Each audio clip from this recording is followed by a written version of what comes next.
There's a certain quality to the way memory holds a region, not as a map or a series of routes, but as a feeling that settles quietly behind the eyes.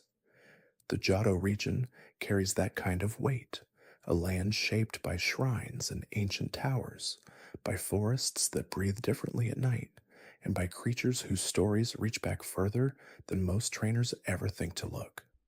It first appeared in Pokemon Gold and Silver, two games that expanded the known world in ways that felt both vast and intimate at once. Because scattered across Johto's grassy plains and sacred mountains, there are stories that most players never fully uncovered, even after dozens of hours of walking alongside the companions this region gave them. And before we drift any further, consider subscribing for more calming journeys like this, and thank you for helping us gently approach 2,000 subscribers tonight. Gold and Silver connected seamlessly to the west of Kanto, creating one of the only moments in the main series where two full regions shared a single adventure. That geographic closeness made Johto feel both new and familiar, a place where the known world simply extended itself rather than asking players to begin again from nothing. The region drew deeply from Japanese culture and history, from the architecture of its towns to the mythology woven into its most powerful creatures. Tonight, we travel slowly through Johto, pausing at each creature long enough to understand not just what it was, but why it mattered, and what it said about the region that brought it into being. At the very beginning of every journey through Johto, a trainer stood before three small creatures and made a choice. That choice carried more weight than it might have seemed. Each of the three Johto starters represented something distinct about the region itself, not just a type advantage or a battle style, but a philosophy. The first of these three was a small grass type, with a single leaf growing from the crown of its head, a creature whose design was quieter and less aggressive than most starters that had come before it. Chikorita wore its identity plainly. Its rounded body and soft palate gave it a gentleness that felt deliberate, as though the designers wanted players to understand immediately that this was a creature rooted in calm rather than confrontation. The leaf on its head was not decorative. According to Pokédex entries from Gold and Silver, that leaf released a sweet fragrance capable of soothing tension in those nearby, a detail that connected it directly to Johto's prevailing themes of harmony and balance. That same fragrance, the lore suggested, could even affect the moods of other Pokémon, making Chikorita something closer to a natural diplomat than a warrior. Its design stood apart from the starters that had defined the original Kanto generation. Where Bulbasaur carried an air of biological strangeness, Chikorita felt approachable and smooth, its proportions deliberately rounded. This was not accidental. Johto was conceived as a region that leaned into storytelling and myth more heavily than its predecessor, and Chikorita fit that quieter, more considered tone. It looked like something from a region that valued tradition over flash, which is precisely what Johto was. In battle, Chikorita was considered the most challenging of the three Johto starters for most players, particularly in the early portions of Gold and Silver. The first gym leader, Faulkner, specialized in flying-type Pokémon, which carried a natural advantage over grass-type moves. The second leader, Bugsy, offered another unfavorable matchup, and the third, Whitney, became infamous for her Miltank, a normal-type powerhouse that gave even well-prepared trainers serious difficulty. Players who chose Chikorita faced all of these obstacles with a partner whose strengths were rarely matched against the immediate challenges ahead. And yet, because those who chose Chikorita anyway, who accepted the harder path, found in it something the other starters could not provide in quite the same way. It was a companion whose role was supportive, whose value grew steadily over time rather than arriving in the early bursts of easy power. Chikorita's move set leaned toward healing and support, offering tools that rewarded patience over aggression. For players willing to invest that patience, it became something memorable. It evolved into Bayleaf and then into Meganium, each stage maintaining the soft, nature rooted identity of the original design. Meganium, the final form, carried a ring of pink petals around its neck and stood considerably larger than the small, leaf bearing creature it had once been. Its Pokédex entries described it as capable of reviving dead grass and wilted plants simply through the act of breathing, a detail that tied it to themes of renewal and life. The evolutionary line as a whole told a story about growth that felt natural rather than sudden, each stage a gentle progression rather than a dramatic transformation. In the Johto anime arc, Chikorita became more than a design. It became a character.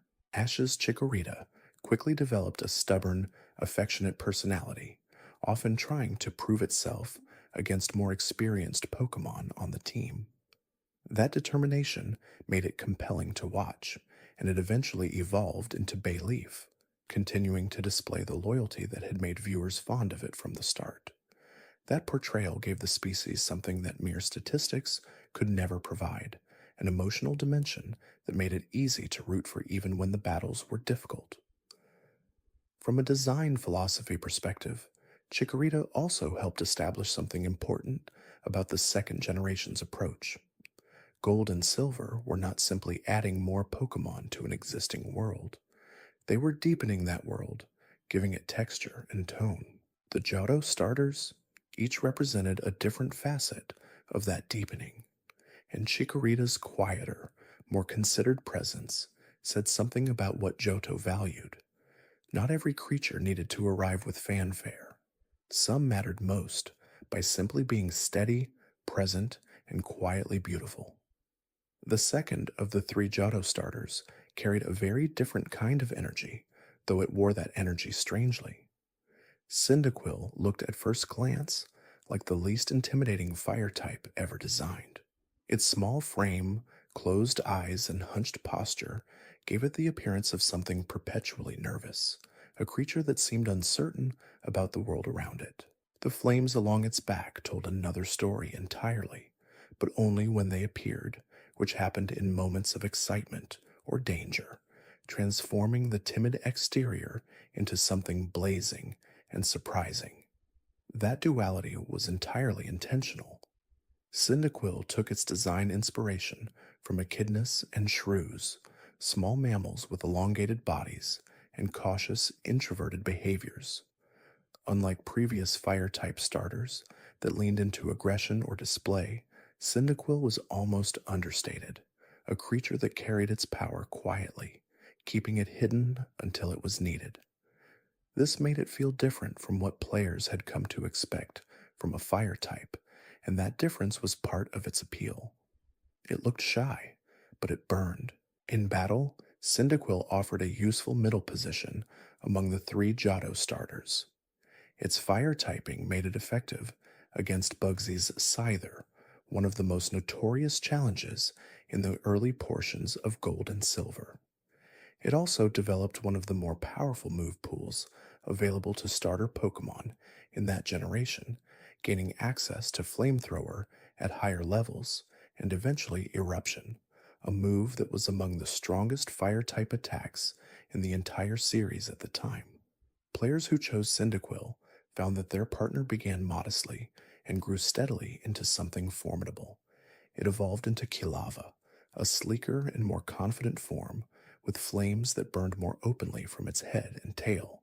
Then it became Typhlosion, a creature that shed most of the visible timidity of its earliest stage, standing upright and radiating heat from the ring of fire surrounding its neck.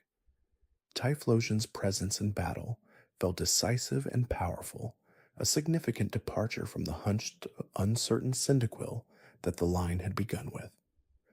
This progression, from quiet and cautious to bold and blazing, echoed something that Johto returned to again and again in the stories it told about growth. In the anime, Cyndaquil was another Johto creature that Ash acquired during his travels through the region.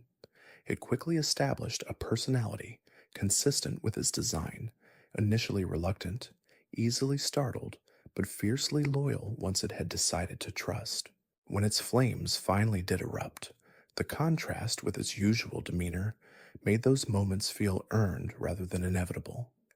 It became one of the more emotionally resonant companions in Ash's Johto roster, precisely because viewers had watched it overcome its own hesitation to reach that fire. The name Cyndaquil itself encoded something of its character: cinder for the fire it carried, quill for the spiny texture along its back, and the Japanese name, Hinoarashi, combined the words for fire and a type of porcupine, another small defensively minded creature that protected itself through surprising means. These choices of naming and reference all pointed toward the same idea: a creature that seemed smaller and softer than it truly was, that kept something bright and powerful very close to its center, waiting for the moment it was needed.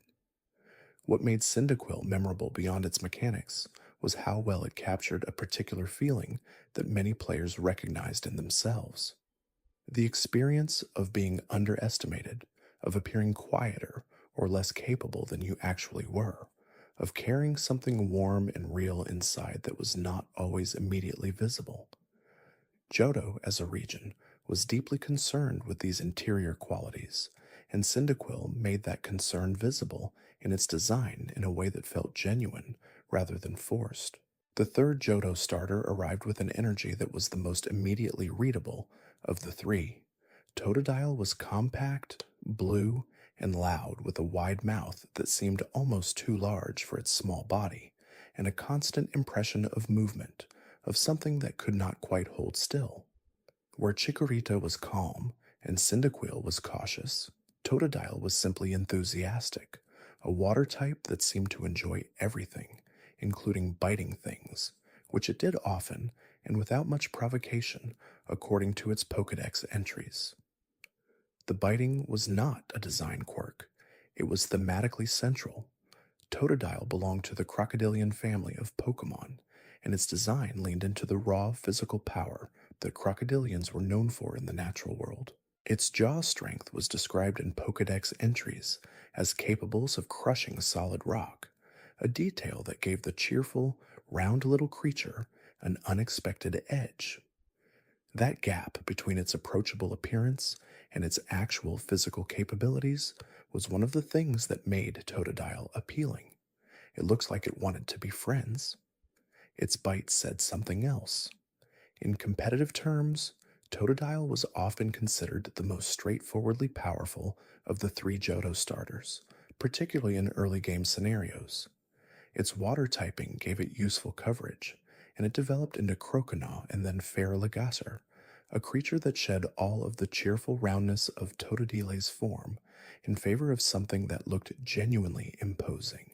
Feraligatr stood upright, heavily built, with a ridged spine and a jaw that looked capable of delivering exactly the force that Totodile's Pokédex had promised.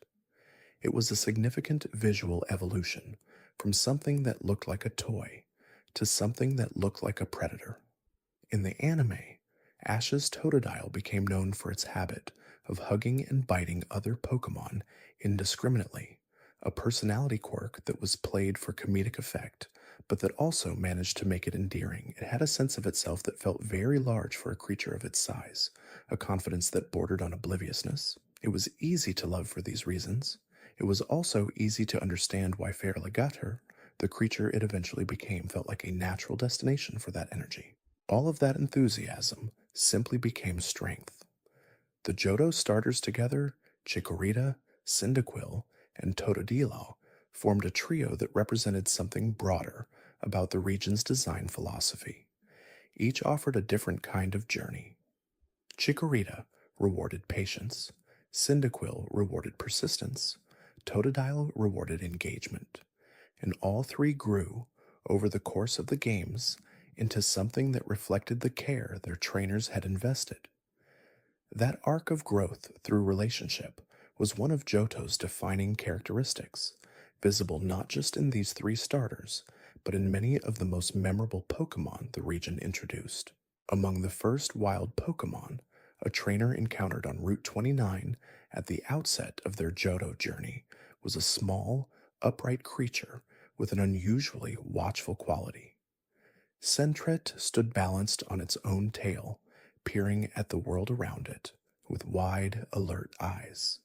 Its most distinctive behavior, the one that the Pokédex described with particular care, was this of using its tail as a perch from which to scan its surroundings, always watching for threats, always ready to cry out a warning that would alert other Sentret nearby. It was, in essence, a lookout, a creature whose purpose was built around awareness and community. This behavioral detail connected Sentret into a long tradition, in folklore and mythology, of small animals serving as guardians or sentinels for their groups. Many cultures had stories of vigilant creatures whose value lay not in their own strength, but in their ability to perceive danger early and alert those around them. Sentret fit naturally into that archetype, embodying the virtues of watchfulness and communal care that Johto as a region consistently valued. It was not a creature designed to dominate, it was designed to protect. Its evolution, Furret, extended these qualities into something more mobile and adaptable. Furret was long and sinuous, its body built for speed and flexibility rather than raw power. It could move through terrain that more bulky Pokémon could not navigate as easily, and its move pool, while not optimized for competitive dominance, was surprisingly wide. In certain generations, Furret could learn moves as varied as Surf, Ice Beam, and Shadow Ball, a range that rewarded creative players willing to think beyond its modest base statistics. For those players, Furret became a jack of all trades, capable of surprising opponents who underestimated it. In the broader community of Pokémon fans, Furret achieved something unusual and charming. It became a meme, celebrated particularly for a looping animation showing it walking endlessly forward with a steady, almost hypnotic rhythm.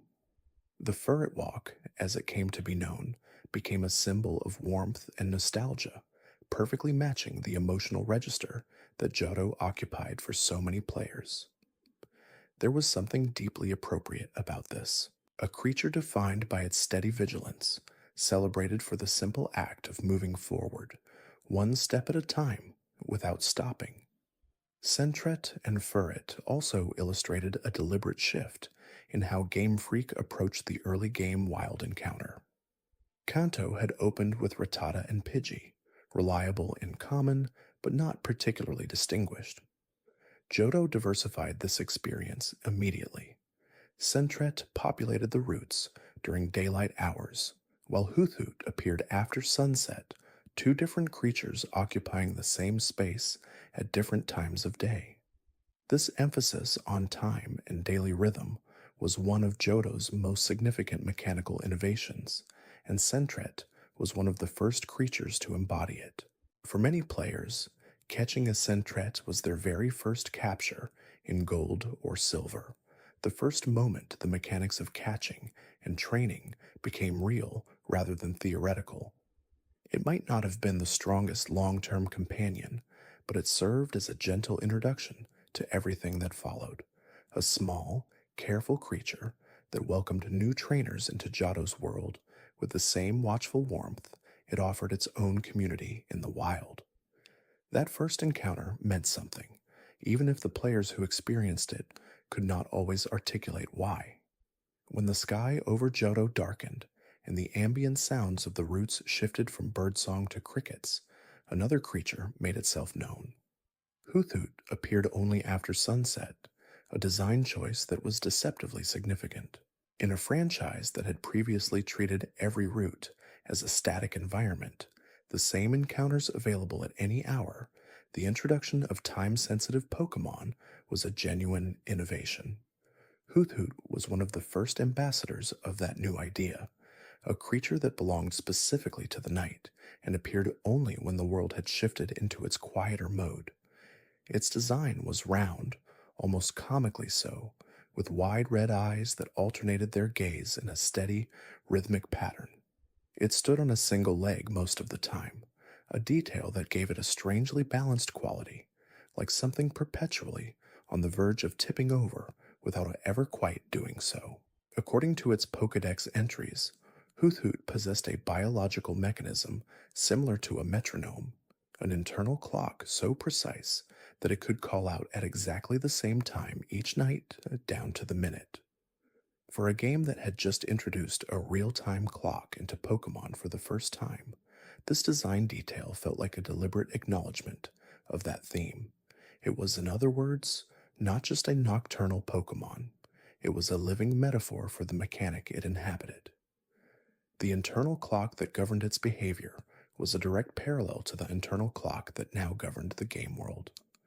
Players who encountered Hoothoots in the dark hours of their Johto journey were encountering something that reflected the innovation those hours represented. It was a small creature doing something large, making the new feel natural through the simple act of being there. Hoothoot evolved into Noctowl, which grew into a more elegant and imposing figure. Where Hoothoot was round and slightly absurd, Noctowl carried itself with a quiet dignity. Its feathers were muted in color, its eyes large and forward-facing in the manner of real owls, built for seeing in low light.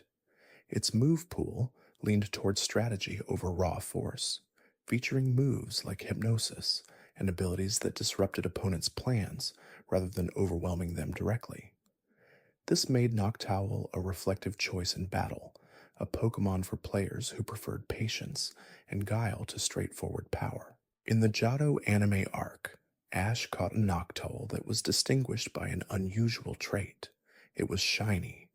Its golden feathers set it apart visually from any other member of its species, and its portrayals in the anime emphasized intelligence and resourcefulness alongside that visual distinction. This was one of the earliest prominent appearances of a shiny Pokemon in the main series animation, and it gave Noctowl a place in fan memory that outlasted many creatures with stronger competitive profiles. The shiny Noctowl became one of those details that players from the Johto era remembered with particular fondness, a small bright thread in a larger tapestry. Beyond the mechanics and the nostalgia, Hoothoot and Noctowl represented something that Johto cared about deeply: the passage of time and the way different moments within a single day could produce entirely different experiences of the same world. The roots of Johto were not fixed environments. They were living spaces that changed according to the hour, populated differently at noon than at midnight. Hoothoot was the creature that made that truth immediately apparent, appearing only in darkness, rewarding players who returned to the game at different hours with an encounter they could not access otherwise. Another quiet detail appears when we look more closely at how Johto approached the concept of evolution itself.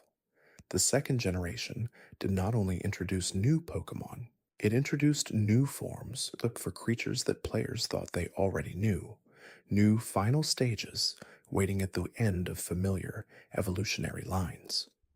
Among the most meaningful of these additions was the evolution that transformed Kanto's most notorious cave nuisance into something genuinely admired. In the original games set in Kanto, Zubat was infamous. Every cave, every tunnel, every shadowed passage was thick with their interruptions. Random battles triggered constantly, almost relentlessly, each one featuring a creature that was difficult to fight effectively in early levels and seemed to offer little in return for their effort. Players learned to dread their appearance. They were associated with frustration and delay more than with any positive quality. Johto changed the story. With enough care and loyalty, a Golbat raised in Johto could evolve into Crobat, and that evolution required something unusual. Not a level threshold, not an evolutionary stone, but happiness. The friendship mechanic, newly introduced in gold and silver, tracked an invisible value that rose through kindness and fell through neglect. Crobat could only be reached by a trainer who had genuinely invested in their Golbat's well-being, who had healed it consistently, walked with it, avoided allowing it to faint in battle. The evolution was a reward for relationship rather than for grinding. The design of Crobat reflected this transformation completely. Where Golbat was ungainly, with an enormous mouth and an almost comical silhouette, Crobat was sleek and aerodynamic. Its four wings were arranged to emphasize speed, and that speed was extraordinary. It became one of the fastest Pokémon in the entire Johto Pokédex, capable of moving before almost any opponent could respond. Moves like Confuse Ray, Toxic, and Substitute made it a masterful disruptor, using its speed to chip away at opponents or prevent them from acting before they could retaliate. The cave nuisance had become a trusted tactical partner.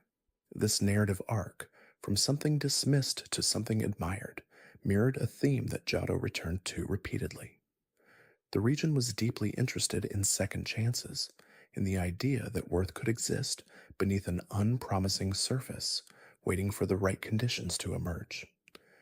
Crobat's evolution was not just a mechanic, it was an argument, made quietly through design, that patience and care could unlock potential in the most unexpected places.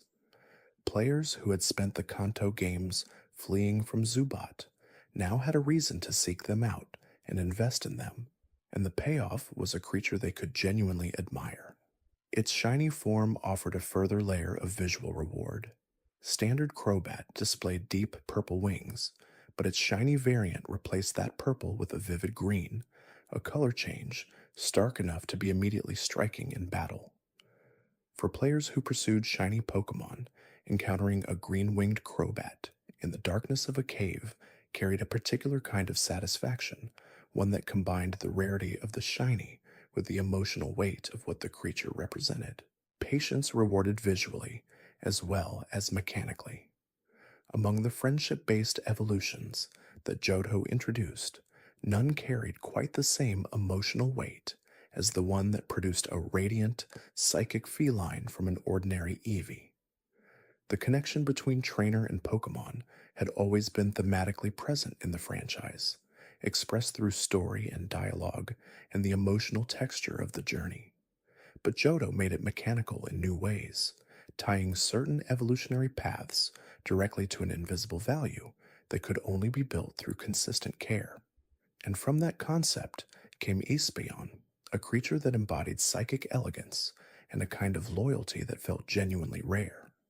Espeon's design was immediately distinct within the Eevee family. Its coloring was a pale, sun-touched lavender, its body slim and graceful, its forehead marked with a ruby gem that its Pokédex entries described as sensitive to subtle changes in the atmosphere, capable of detecting shifts in weather and the emotions of those nearby.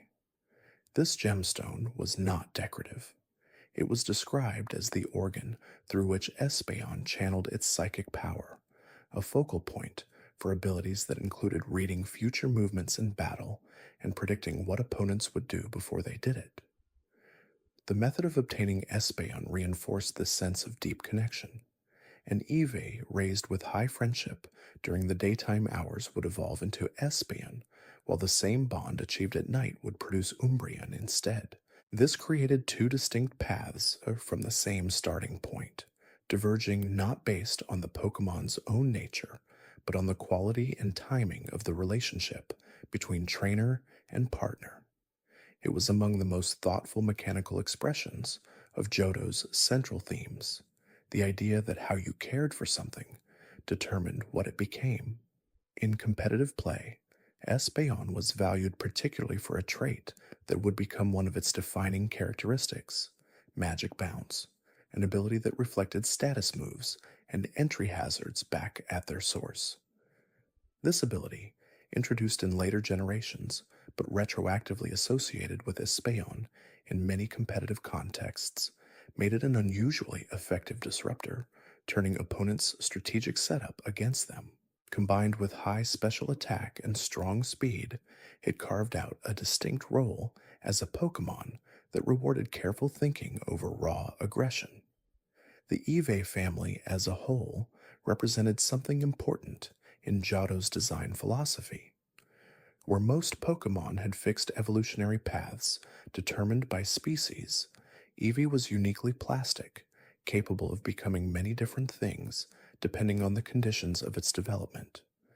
Adding Espeon and Umbreon to the existing EVA evolutions deepened this quality, giving Eevee two new destinations defined not by stone or level, but by the nature of the bond it shared with its trainer.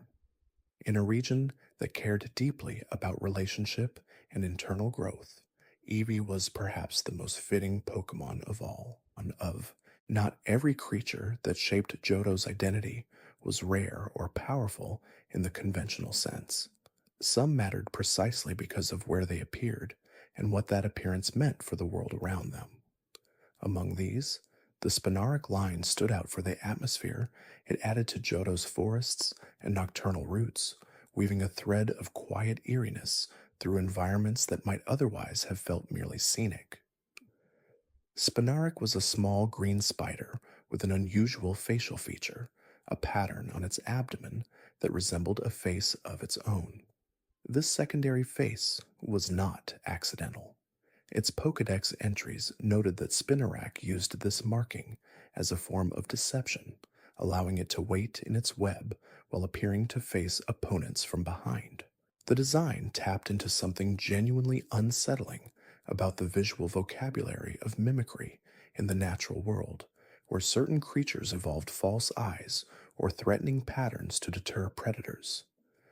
Spinaric made that biological strategy into something visually memorable and slightly unnerving. It evolved into Ariados, which expanded on the spider motif with a more imposing silhouette and a move pool that leaned heavily into trapping and status conditions. Ariados could learn String Shot to reduce opponents' speed, Leech Life to drain health, and various moves that made escape difficult for whatever it had caught in its web. In battle, it functioned as a slow but methodical presence, working to outlast rather than overwhelm. This style matched its design philosophy, a creature that did not rush, that waited with perfect patience for the right moment. In competitive play, Ariados never reached significant prominence. Its base statistics were modest, and the trapping niche it occupied could be filled more effectively by other Pokemon. But its value was never really mechanical. For players walking Johto's routes after dark, encountering Spinarak in the dappled shadows of the trees carried a particular kind of atmosphere, a sense that the forest was genuinely inhabited by something patient and watchful. That feeling of inhabiting a world where creatures truly belong to their environments was something Johto worked hard to create, and Spinarak contributed to it in a way that statistics could not measure. There was also something culturally resonant in its design. Spiders have occupied prominent places in the folklore of many cultures, appearing as tricksters, weavers, and keepers of hidden knowledge. Spinaric's deceptive abdomen marking and its reliance on webs and patience connected it to this broader tradition without over-explaining the reference. It simply existed as what it was, a spider that fit naturally into Johto's more atmospheric and mythologically charged world. One of the most beloved quirks of Johto as a region was its willingness to look backward, to take creatures from the previous generation and extend their stories in unexpected directions. The additions of new evolutions for existing Pokemon were among the most discussed design decisions in Gold and Silver, and they created moments where the familiar became suddenly new. Among these, since Slowking stood as a particularly fascinating case, a creature whose existence raised quiet philosophical questions about the nature of intelligence itself. Slowpoke had always been a gentle figure in Kanto. Perpetually relaxed to the point of apparent obliviousness, it was the Pokemon most associated with not noticing things, with sitting by rivers for hours and letting the world move around it without apparent concern. Its evolution into Slowbro came through a shelter, attaching itself to its tail, which the Pokédex suggested actually increased Slowpoke's intelligence by stimulating something in its nervous system. This was already a strange and interesting premise, the idea that pain or disruption could unlock hidden capacity. Slowking took this premise further and made it stranger. Where Slowbro was produced by a shelter clamping onto the tail, Slowking came from one clamping onto the head. This small change in location produced a dramatically different result. Instead of becoming slightly more capable, Slowpoke transformed into a creature of formidable intellect, its Pokédex entries describing it as possessing intelligence comparable to the greatest human scholars, capable of understanding virtually any problem it encountered. The same species, the same shelter, but a different point of contact, producing a completely different outcome. The humor in this design was not accidental.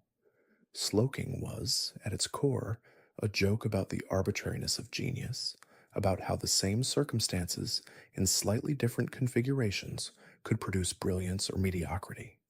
Its crown like shelter added a regal quality, and its slow, dignified posture suggested a creature comfortable with its own intelligence, unhurried precisely because it did not need to rush. In Johto, a region filled with towers built for meditation and traditions of accumulated wisdom, Slowking fit naturally as a figure of understated enlightenment.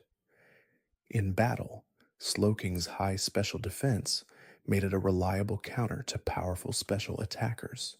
It could learn Calm Mind to accumulate special power over time, slack off to recover its own health, and moves that allowed it to wear down opponents through sustained presence rather than explosive damage. Much like its design, its battling style rewarded patience. Competitive players who appreciated its niche found in Slowking a Pokemon that could outlast almost anything given enough time, a quality that matched its lore with unusual precision. Its shiny form turned its usual soft pink into a pale, almost golden shade, which only strengthened the regal quality of its appearance. For shiny hunters, a golden Slowking carried a kind of poetic appropriateness, a philosopher king made literal through color. The fact that obtaining it required a King's Rock item, as well as a water stone, gave the evolution itself a sense of ceremony, of meeting particular conditions that felt earned rather than incidental. The legendary beasts of Johto occupied a unique position in the mythology of the region. They were not the primary legendaries around which the story was built. They were secondary, created beings, Pokemon whose existence depended on an event that had occurred before the games began, and whose nature reflected the circumstances of that creation. To understand them fully was to understand something about how Johto thought about loss, renewal, and the relationship between catastrophe and grace. The story began with two towers in Ecruteak City, a town built around reverence for the past. The Brass Tower and the Bell Tower had stood for centuries as paired symbols of balance, the former said to have housed Lugia, and the latter serving as a perch for Ho-Oh. When lightning struck the Brass Tower and it burned to the ground, 3 unnamed Pokemon perished in the fire. Ho-Oh descended and breathed new life into them, resurrecting them as the 3 legendary beasts, Entei, Raikou, and Suicune, each one carrying within its nature something of the fire, the lightning, and the water that had defined the event of their creation and rebirth. Entei, born from the flames, was massive and leonine, with a smoke-like cloud of fur around its body that suggested something volcanic and restless. Its Pokédex entries described it as capable of producing volcanic eruptions simply by roaring, a detail that elevated it from a powerful creature to something more like a force of nature temporarily contained in a physical form. It roamed across Johto constantly, never settling, its movement through the region, suggesting a creature that could not be still for long without the pressure building beyond containment. Raikou moved with the storms.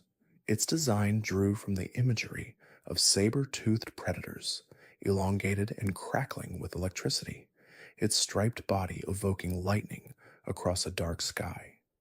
It was described as having descended from the clouds with the thunder itself, a creature so attuned to electrical phenomena that it could call lightning from cloudless skies. In battle, its exceptional speed and strong special attack made it an immediate threat, capable of acting before most opponents could anticipate it.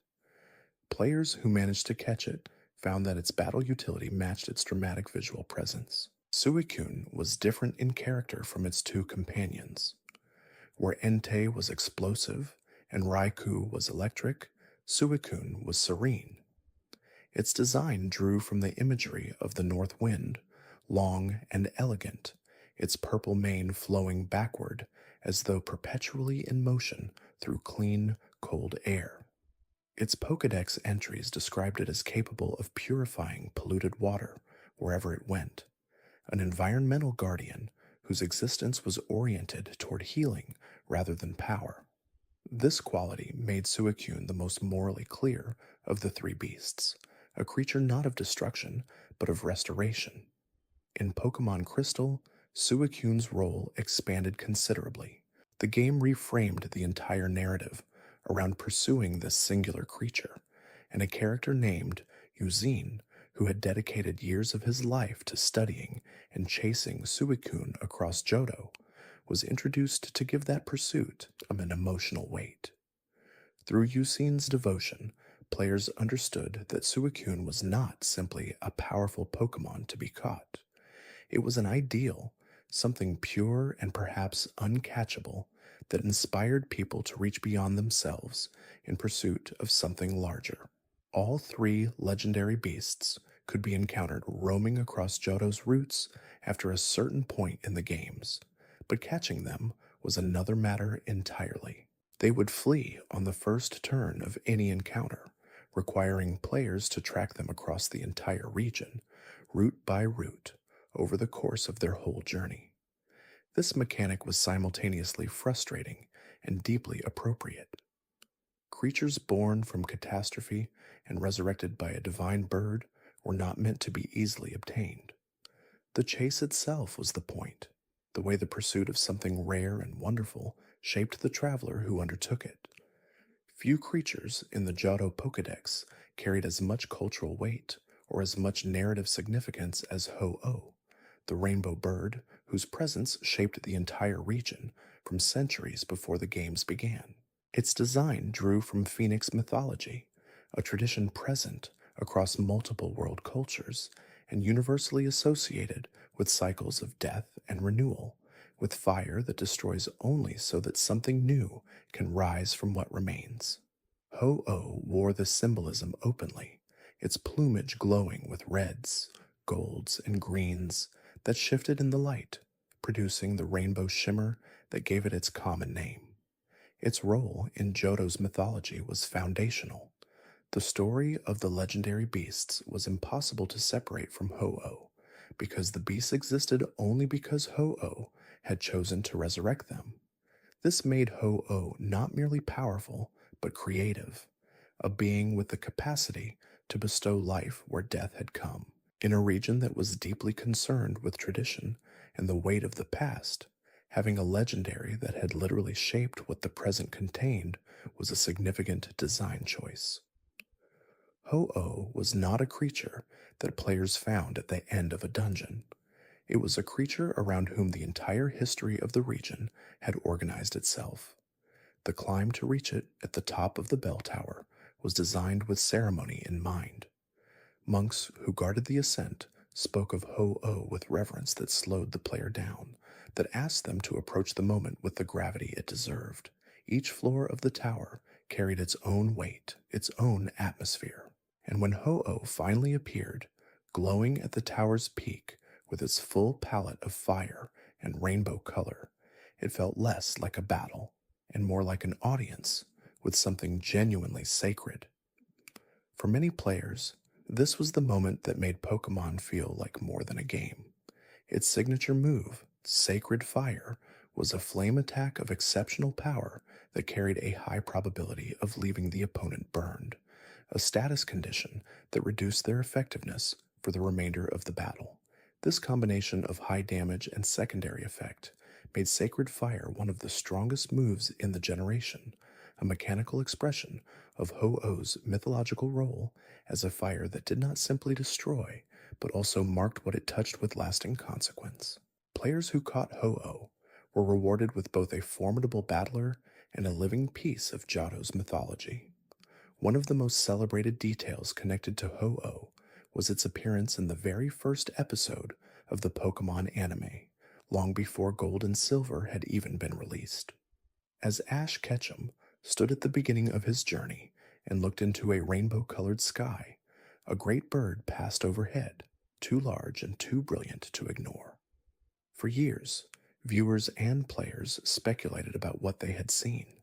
When Gold and Silver finally revealed Ho-Oh, the pieces came together in a way that felt both surprising and inevitable.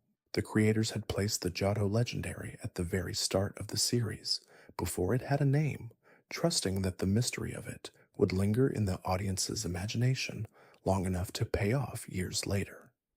In the rainbow's cultural symbolism within Japan, the bridge between heaven and earth was a recurring motif. Ho-Oh perching atop a tower and choosing to appear only before those deemed worthy drew from this symbolism directly, making it a creature that existed at the threshold between the world players could access and something beyond it. Even in Heart Gold and Soul Silver, the remakes that revisited the Johto games with updated graphics and expanded storytelling, Ho-Oh's encounter at the Bell Tower remained one of the most carefully crafted moments in the games, designed to feel weightier with each passing year rather than diminishing through familiarity. Lugia occupied a very different space in Johto's mythology, though it was no less significant. Where Ho-Oh burned with color and life-giving fire, Lugia was pale, submerged, and associated with the ocean depths and the storms that lived above them. Its counterpart status to Ho-Oh was written into every aspect of its design, from its silver-white coloring to its aquatic silhouette, from its role as the legendary that had once rested in the Brass Tower to its eventual association with the silver game version, the counterpart to Gold. Lugia's origin story was bound to the same tragedy that had produced the legendary beasts. The burning of the Brass Tower had displaced it, and where Ho-Oh remained visible in Johto's skies, Lugia retreated deep beneath the ocean, isolating itself from the world it had once shared with its counterpart.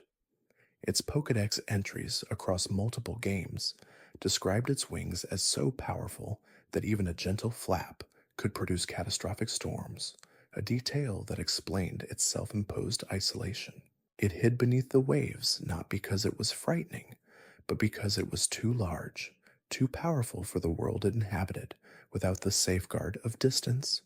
In Pokemon Silver, finding Lugia required a descent into the Whirl Islands, a cluster of sea formations off the coast of Johto, where currents were dangerous and the interior caves were flooded and treacherous. The journey down to its lair was designed to feel difficult and disorienting, a physical expression of what it meant to seek out something that had deliberately made itself hard to find. When Lugia finally appeared in its underwater chamber, enormous and pale in the deep water's light, the effect was immediately different from Ho-Oh's fiery summit.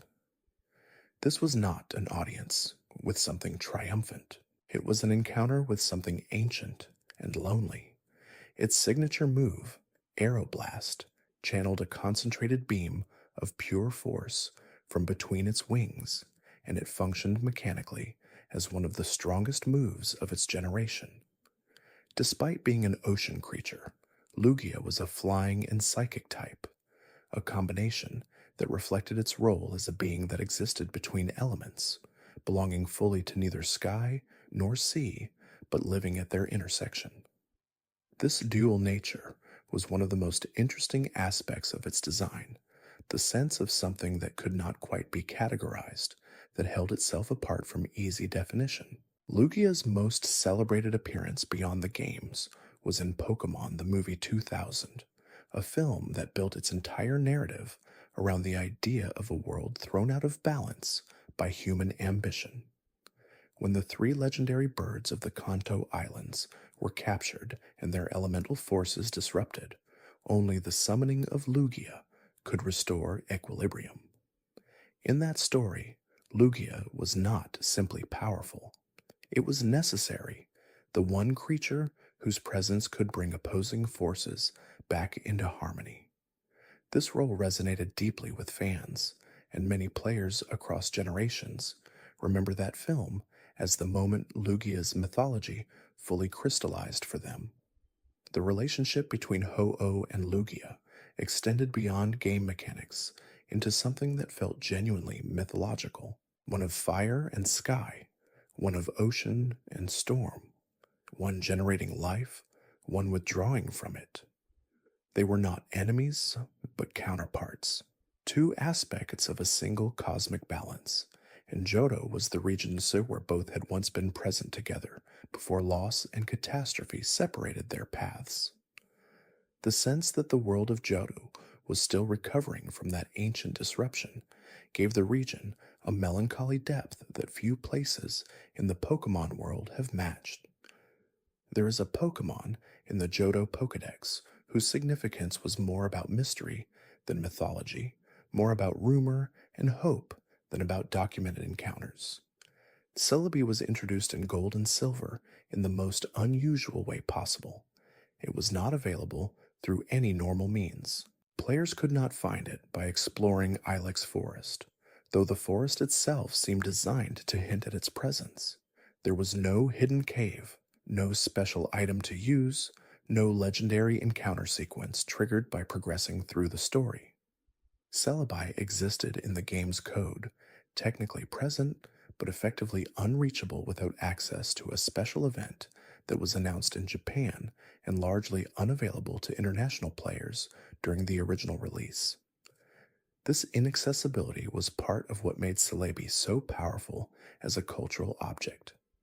Playground rumors about the GS Ball, an item teased in the anime as the means of accessing Celebi in Ilex Forest, circulated for years. Players spent hours in the forest looking for signs of something they had heard could be found there.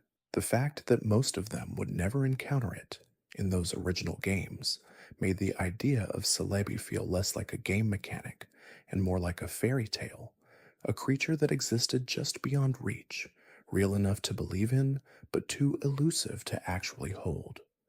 Celebi's design matched this quality. It was small and fairy-like, green-bodied with translucent wings that suggested a creature more at home in the light filtering through forest canopies than in any open field or tower. Its typing, grass and psychic, reflected a combination of nature and mystery that felt appropriate for something associated with time travel and the quiet interior of ancient forests. The grass element tied it to the living, growing world. The psychic element pointed towards something that existed outside the normal order, capable of seeing and moving through time in ways that most creatures could not. In Heart Gold and Soul Silver, a special event expanded Celebi's role significantly. Players who obtained the proper item could trigger a sequence in which they traveled back in time to witness a pivotal moment in Team Rocket's history, guided by Celebi through that temporal journey. This event connected gameplay mechanics to lore in a way that few other moments in the series had managed, and it gave Celebi a role beyond mere collection. It was a guardian of time, but also a guide through it, capable of offering access to the past that would otherwise be impossible to reach. Its battle profile, while modest in raw power, was strategically interesting.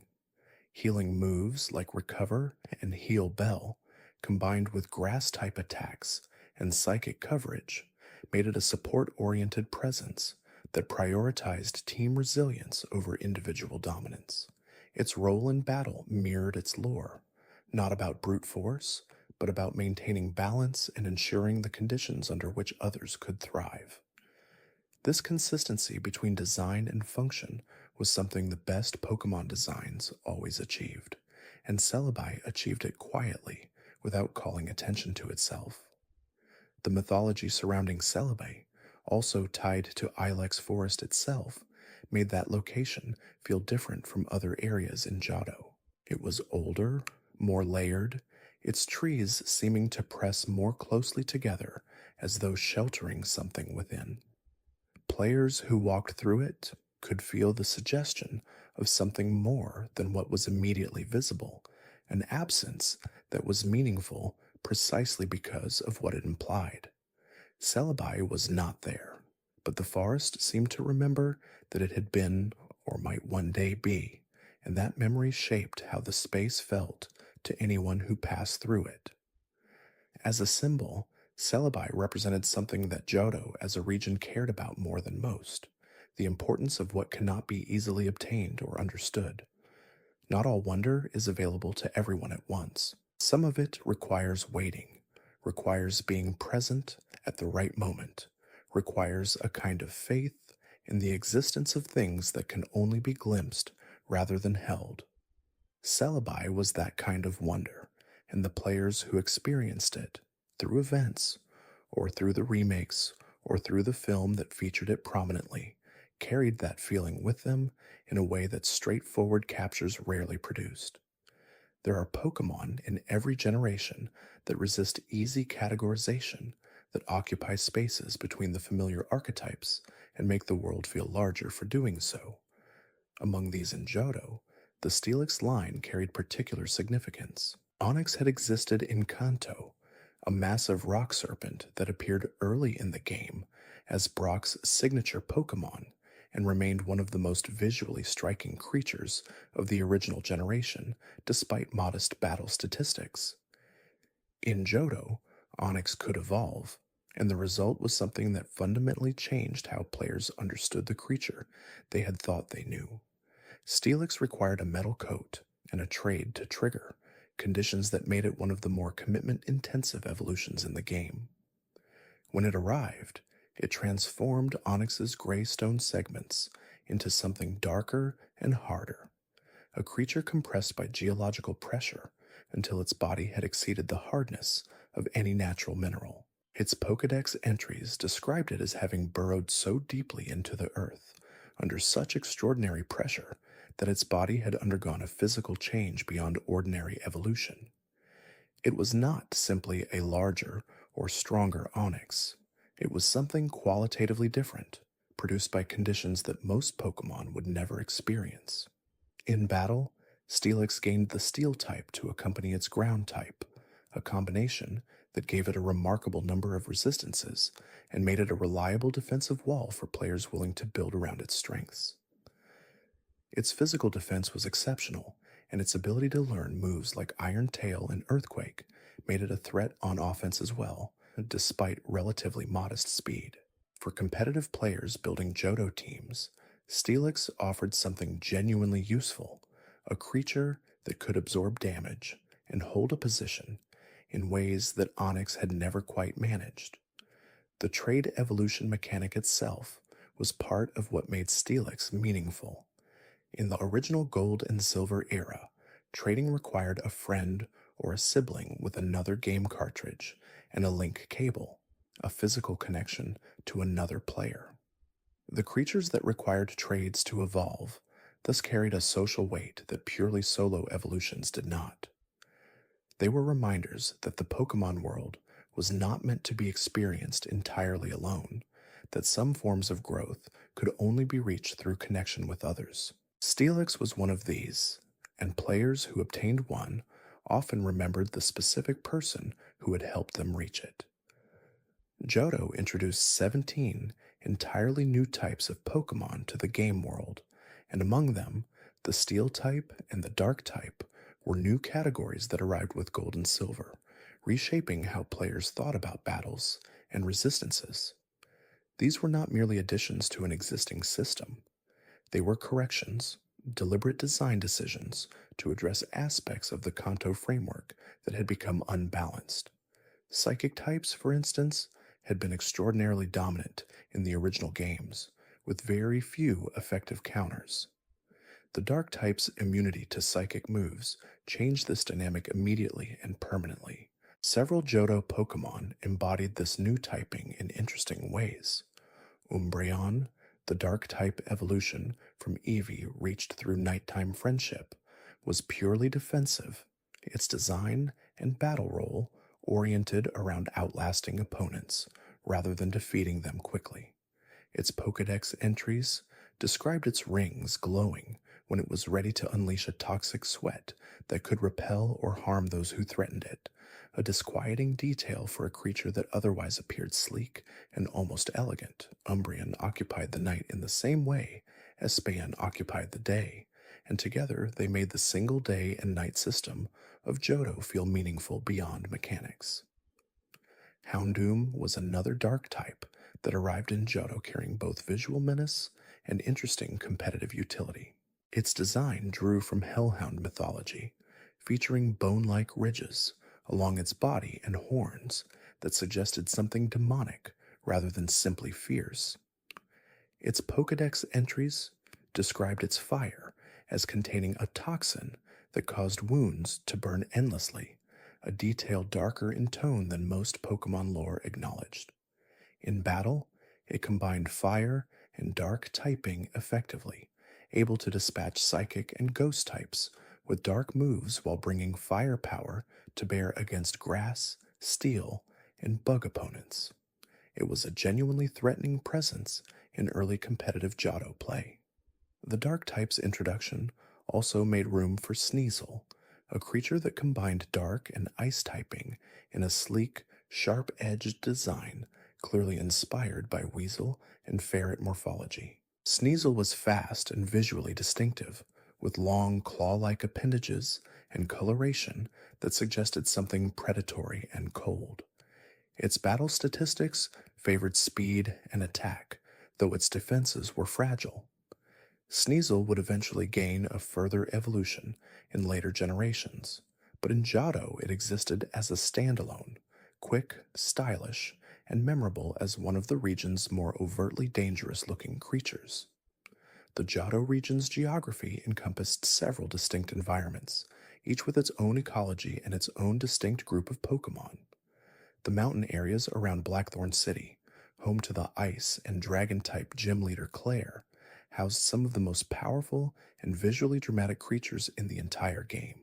Among these, the Dratini evolutionary line crossed over from Kanto, but in Johto, it gained new significance through the Dragon's Den, a cave accessible only after clearing Blackthorn's gym, where both wild Dratini could be found, and a story was told about how Dragonair and Dragonite embodied something sacred in the local tradition. But Johto also introduced its own dragon-type presence in the form of Kingdra, an evolution for the Kanto Horsea line.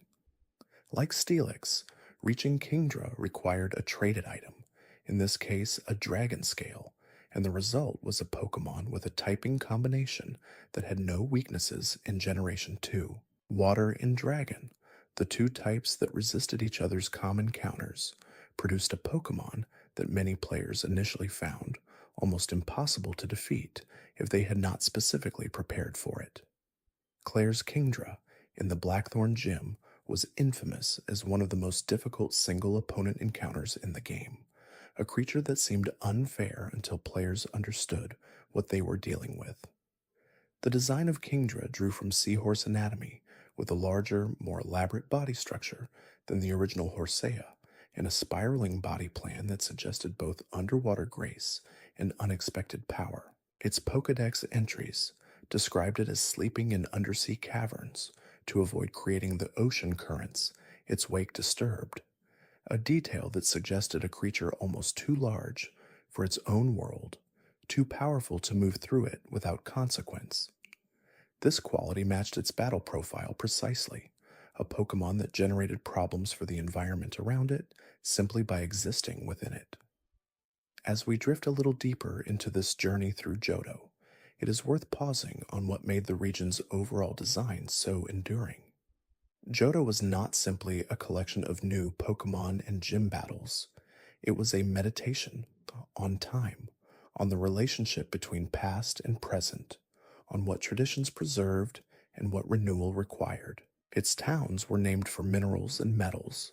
Its architecture suggested centuries of accumulated meaning, and its most important locations were all connected to events that had occurred long before any trainer arrived to witness their aftermath. Ekrutake City, perhaps more than any other location, embodied this quality. The Twin Towers stood as physical evidence of a history that the games never fully explained, leaving players to piece together what had happened from fragments of dialogue and lore. The kimono girls who appeared throughout the city and eventually played a role in summoning the legendary beasts, and then the Sea Guardian in the remakes, connected the present gameplay to ancient traditions of dance and ceremony. Even Morty, the gym leader of Ekrutake, was defined not by personal power, but by his connection to something he could sense, but not quite see, the presence of Ho-Oh, which he believed would one day return to the tower it had once called home. This kind of longing, this orientation towards something that had been and might be again, was central to Johto's emotional texture. The region was not forward looking in the way that some later regions would be. It was sideways looking, attending carefully to what remained and what had been lost, finding meaning in the space between what was gone and what persisted. The Pokemon that inhabited it often carried this quality in their designs, creatures whose stories reached back further than their current circumstances and whose significance was tied to something larger than their individual presence. Sudowoodo was a creature that appeared to be a tree, standing in the road at a specific point in the game and refusing to move until a specific item interacted with it. Its block was not a puzzle in the conventional sense. It was a personality detail, a creature so committed to its disguise that it would hold its ground even against a trainer trying to pass. The fact that it was rock type rather than grass type, that its imitation of plant life was an act of pure performance rather than actual nature, gave it a quality that was simultaneously funny and poignant. It wanted to be something it was not, and it maintained that pretense with impressive dedication. Wobbuffet appeared in Johto with a design and a battle mechanic unlike anything the series had produced before. It could not initiate attacks of its own. It could only counter what was done to it, reflecting damage back at opponents, or building its own power in response to what it received. In competitive play, this made it either useless or devastating depending on the context, capable of winning entire battles through perfect patience or losing quickly to an opponent who understood how to circumvent its mechanics. In the anime, it became one of the most memorable recurring presences, Jesse's Wobbuffet constantly popping from its ball at inopportune moments to announce itself with an enthusiasm entirely unrelated to the situation at hand. The water routes of Johto introduced several Pokemon that embodied the ocean and lake ecosystems of the region with particular elegance. Corsola was a coral Pokemon whose branching pink form drew from real-world coral reef biology, and whose Pokédex entries noted that it gathered in areas of clean, warm water, making its presence an indicator of environmental health. This detail carried a quiet ecological message, the idea that the presence of certain creatures in an area told you something about the conditions there, and that their absence would mean something equally significant. Quillfish was another water root addition, small and round with a body covered in sharp quills that it could fire defensively. Its Pokédex described it as drinking large quantities of water to inflate itself, making the quills it launched more powerful. In battle, it combined water and poison typing with a move pool that emphasized disruptive tactics, including spikes to set entry hazards and Destiny Bond to go out alongside whatever had defeated it. It occupied an unusual competitive niche that more dedicated players found genuinely interesting, even if it was not commonly seen in casual play. Lantern, the evolution of Chinchu, brought bioluminescence into the Johto Pokédex in a way that felt particularly evocative. Deep-sea fish that generate their own light were a natural source of wonder in the real world, and Lantern translated that wonder directly into its design. A creature whose antenna glowed brightly enough that its Pokédex entries claimed it could illuminate the seafloor around it and potentially blind opponents who stared directly at its light. Its water and electric typing was unusual and gave it helpful resistances, and its role as a bulky support Pokemon made it a quiet favorite for players who appreciated durability over flash. The Ghost-type Pokemon introduced in Johto carried some of the most intriguing lore in the entire game. Misdreavus arrived as a standalone Ghost-type, with a design suggesting a floating, wailing spirit, its cries said to startle people in the night for the pure pleasure of the reaction. Its Pokédex entries described it as feeding on the fear and sorrow of those it disturbed, a detail that was darker in tone than most Pokemon lore reached. It was designed to evoke Japanese folklore about mischievous spirits, creatures that troubled the living not from malice, but from something more like boredom or hunger for sensation.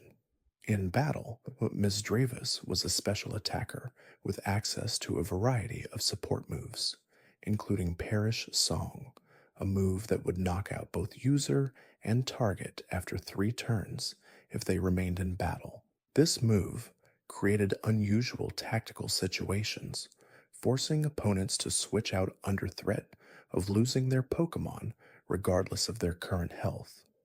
Combined with trapping moves, it could be genuinely devastating. The strategy required forethought and was the kind of creative play that Johto's more unusual mechanics consistently enabled. Unown was perhaps the most purely mysterious Pokemon in the entire region. 26 varieties, each shaped like a letter of the alphabet, appeared in the ruins of Alph, a location explicitly built around studying their ancient writing.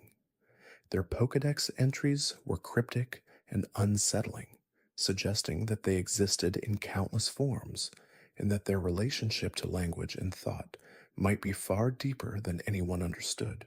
In battle, they were nearly useless, able to learn only a single move, regardless of circumstances. But they were not designed for battle.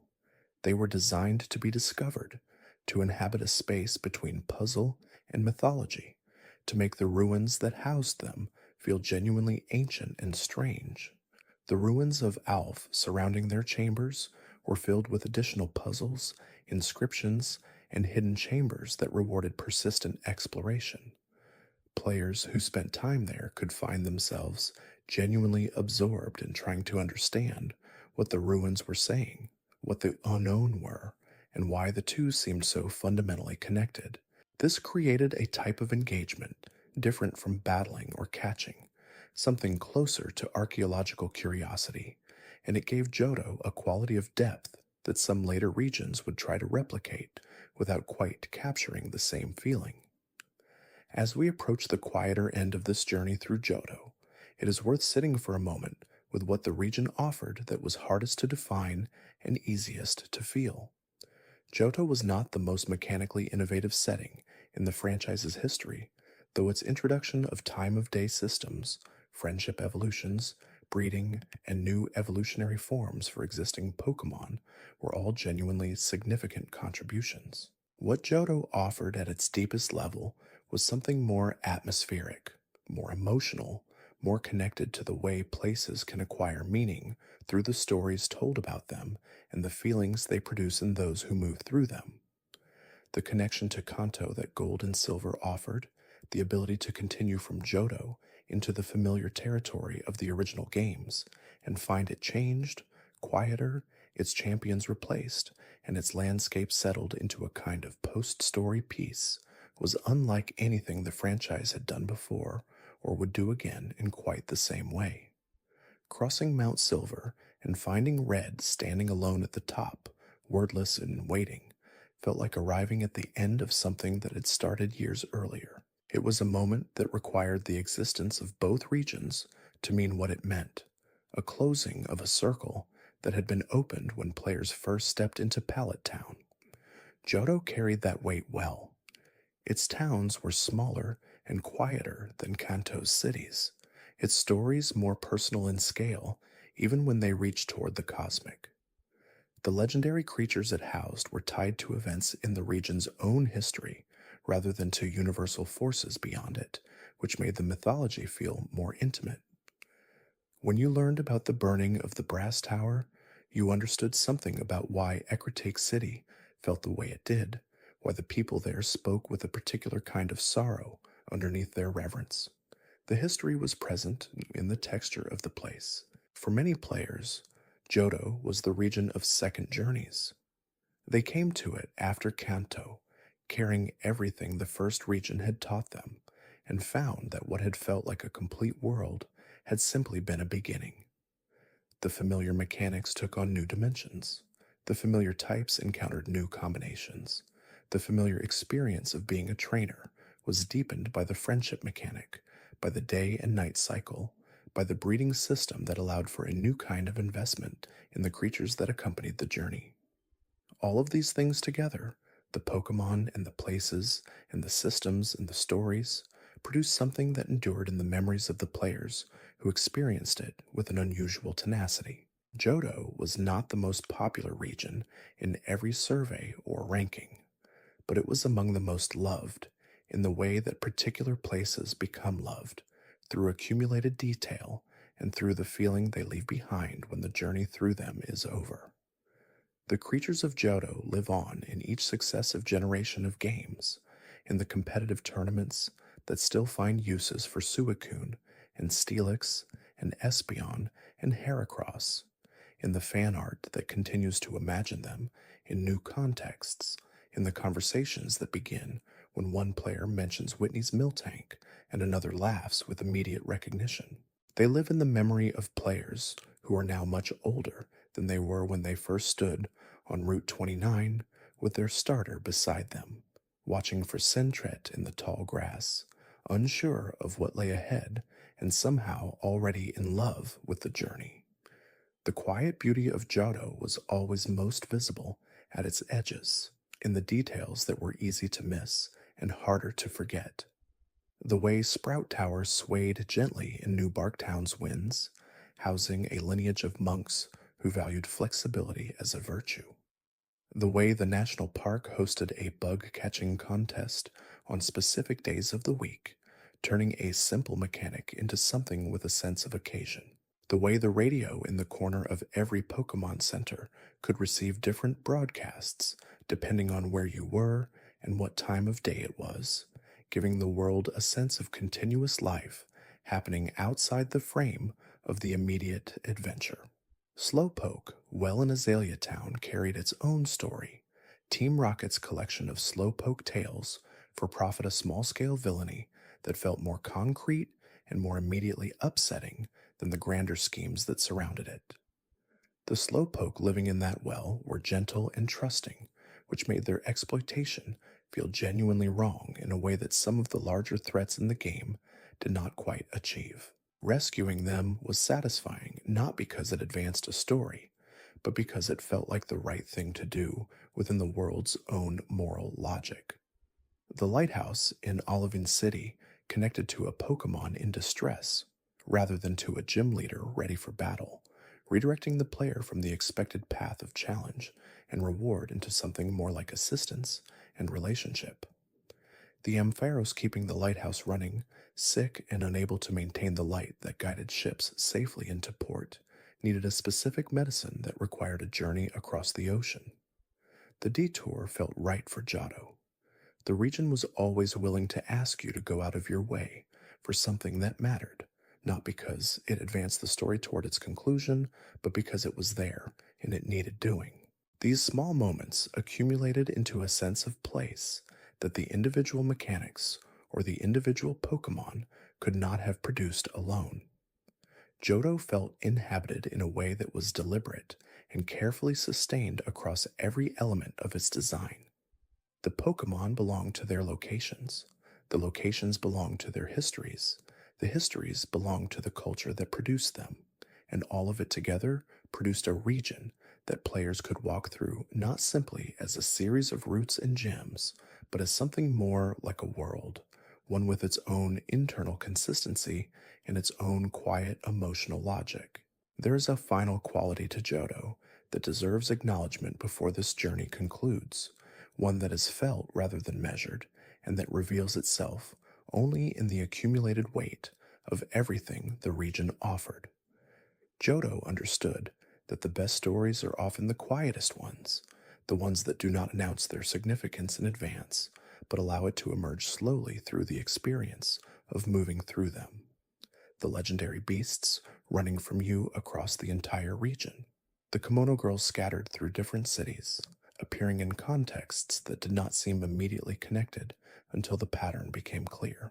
The rival character with his own complex relationship to his starter Pokemon, refusing to name it, using it as a tool, until the game quietly suggested that this approach had costs. The radio tower in Goldenrod City, briefly occupied by Team Rocket in one of the most memorable mid-game sequences in the franchise's history, not because it was dramatic, but because it was personal, a small city defending its own familiar space from intrusion. All of these things were Johto. None of them were loud. All of them stayed. The Pokemon that inhabited this region were shaped by the same sensibility.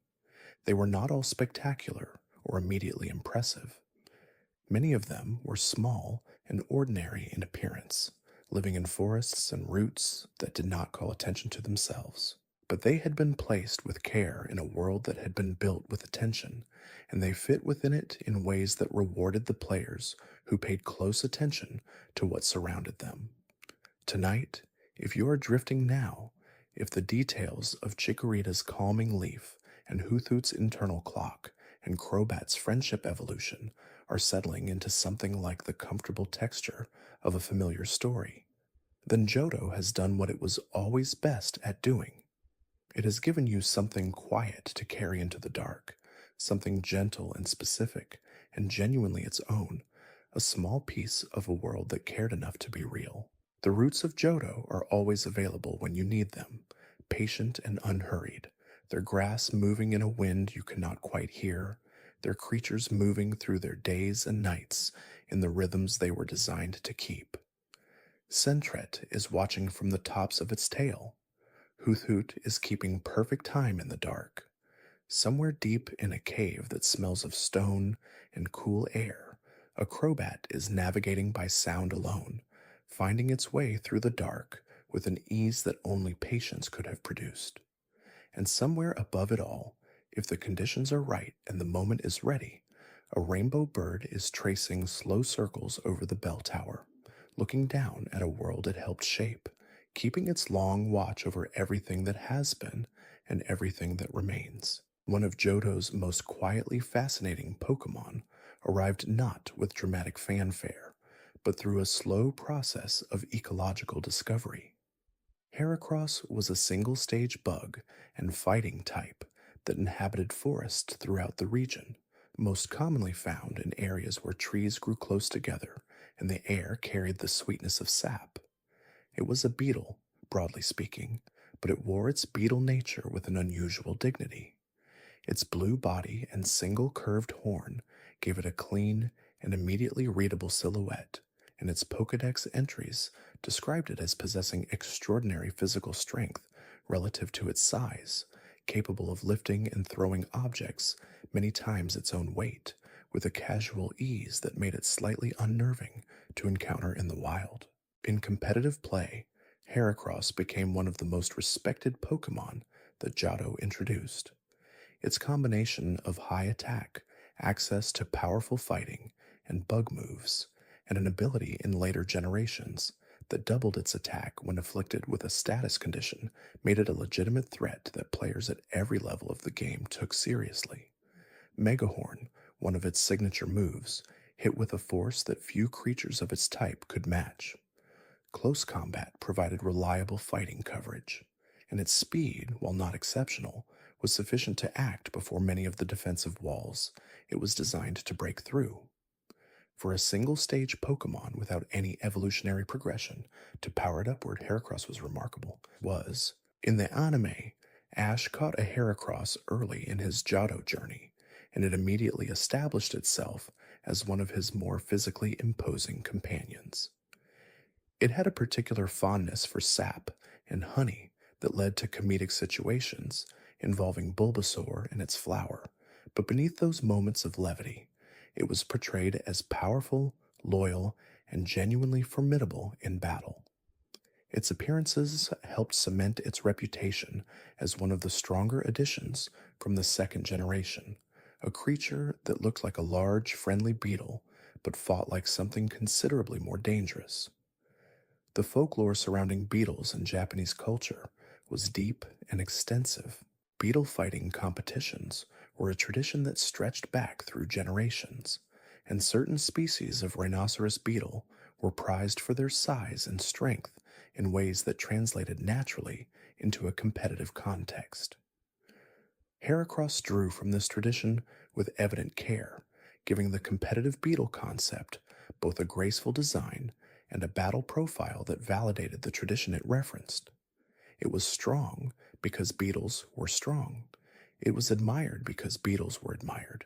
The design and the cultural reference supported each other in ways that felt organic rather than forced. Among the Pokemon that shaped the competitive landscape of the second generation, Blissey stood in a category almost entirely its own. It evolved from Chansey, which had been present in Kanto as a rare and elusive Pokemon associated with healing and the Pokemon centers of that region. In Johto, Chansey could evolve into Blissey through the friendship mechanic, and the result was a creature with the highest base hit points of any Pokemon yet designed, a number so large that it fundamentally changed how players thought about survivability in battle. Blissey's design reflected its role with gentle clarity. It was round, softly pink, and carried a single egg tucked into a small pouch on its body. Its Pokédex entries described it as sharing that egg with anyone it sensed was unhappy, an instinctive generosity that made it something close to a creature of pure care. Everything about it, its shape, its coloring, its lore, its egg-sharing behavior, pointed toward softness and giving. In battle, that softness translated into an almost impenetrable defensive presence. Its hit points were so large that even powerful special attacks struggled to break through it quickly, allowing it to sustain itself for extended periods while gradually wearing down opponents through status moves and seismic toss. In competitive formats, Blissey became one of the defining defensive Pokemon of its generation, and many that followed. It anchored teams as a special wall with an effectiveness that was difficult to replicate. Moves like Soft Boiled gave it recovery. Thunder Wave let it cripple faster opponents. Wish supported teammates by passing health to whoever switched in after it. Its physical defense, while extremely low, was a known and manageable weakness, but its special defense was effectively a wall that most attackers could not climb within a reasonable number of turns. For players willing to build around its strengths, Blissey offered stability that reshaped what was possible in the back half of a battle. What made Blissey particularly interesting beyond its mechanics was the contrast between its aesthetic and its function. A soft, round, egg-sharing creature of gentle pink was simultaneously one of the most frustrating obstacles a Pokemon player could face in battle. The gap between how it looked and what it did created a kind of cognitive dissonance that was entirely appropriate for Johto. The region frequently placed its most meaningful qualities beneath unassuming surfaces, and Blissey embodied that principle with unusual completeness. The rocks and caves of Johto held their own particular category of creatures, Pokemon defined by hardness and patience and the slow accumulation of geological time. Shuckle was among the strangest of these, a small bug-type creature encased in a rocky shell whose primary characteristic was an extreme statistical imbalance. Its defensive statistics were the highest of any Pokemon ever designed in the generation, capable of absorbing physical and special attacks with an almost absurd resilience. Its offensive statistics were negligibly small. It was a creature that could survive almost anything but could do almost nothing in return.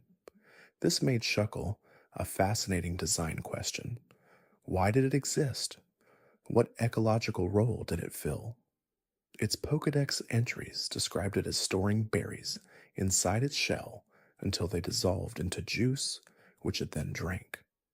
The juice had restorative properties. It was, essentially, a mobile fermentation vessel, a creature whose survival strategy was based entirely on making itself not worth attacking rather than on posing any threat of its own. In competitive terms, this translated into a Pokemon valued primarily for utility moves, for setting entry hazards, or using Toxic to slowly deplete opponents' health while enduring their counterattacks with barely any visible effect. In the community of players who enjoyed creative and unusual team compositions, Shuckle became something of a beloved eccentric. Stories circulated about specific mathematical scenarios in which Shuckle, under precise conditions involving particular held items in opponent states, could theoretically deal the highest single hit damage of any Pokemon in the game, a number so large it was effectively impossible to produce in normal play, but that remained technically conceivable. The contrast between this theoretical maximum and Shuckle's practical uselessness as an attacker was part of what made it memorable, a joke about the gap between potential and reality that the Johto region somehow managed to embed in a small, rocky creature. The fire-type offerings that Johto provided beyond its starter were notable for their designs as much as their mechanics. Magcargo combined fire and rock typing in a snail-like creature whose shell was a cracked volcanic rock and whose body was made of superheated magma. Its Pokédex entries described its body temperature as significantly hotter than the surface of the sun, a detail that was almost certainly not meant to be taken as physically consistent with the rest of the world's logic, but that succeeded in communicating an idea about scale and heat that simpler descriptions could not. Magcargo was, in design, a miniature volcano choosing to be a snail, and that choice felt deeply appropriate for Johto's tendency to find the sacred in the ordinary. Houndour and its evolution.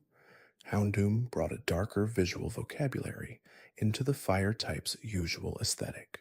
Where fire types often leaned into cheerful warmth and bright color, Houndoom was night-colored and sharp, its bone-like ridges and canine body suggesting something considerably less comforting than the usual fire Pokemon design. Its flames, according to Pokédex entries, inflicted a special kind of pain that persisted long after the burn itself had been treated, a detail that pushed against the limits of how dark the game's lore typically allowed itself to be. Houndoom was a creature built to be taken seriously, and in competitive play, its combination of fire and dark typing with solid special attack and speed made it a legitimate threat that required specific preparation to handle. The contrast between Magcargo and Houndoom illustrated something important about how Johto approached its fire types. The region was not interested in a single emotional register for any element. Fire could be warm and snail-paced and almost geological, accumulated heat contained in something slow and ancient. Or it could be dark and swift and predatory, burning with a quality that was closer to warning than to comfort.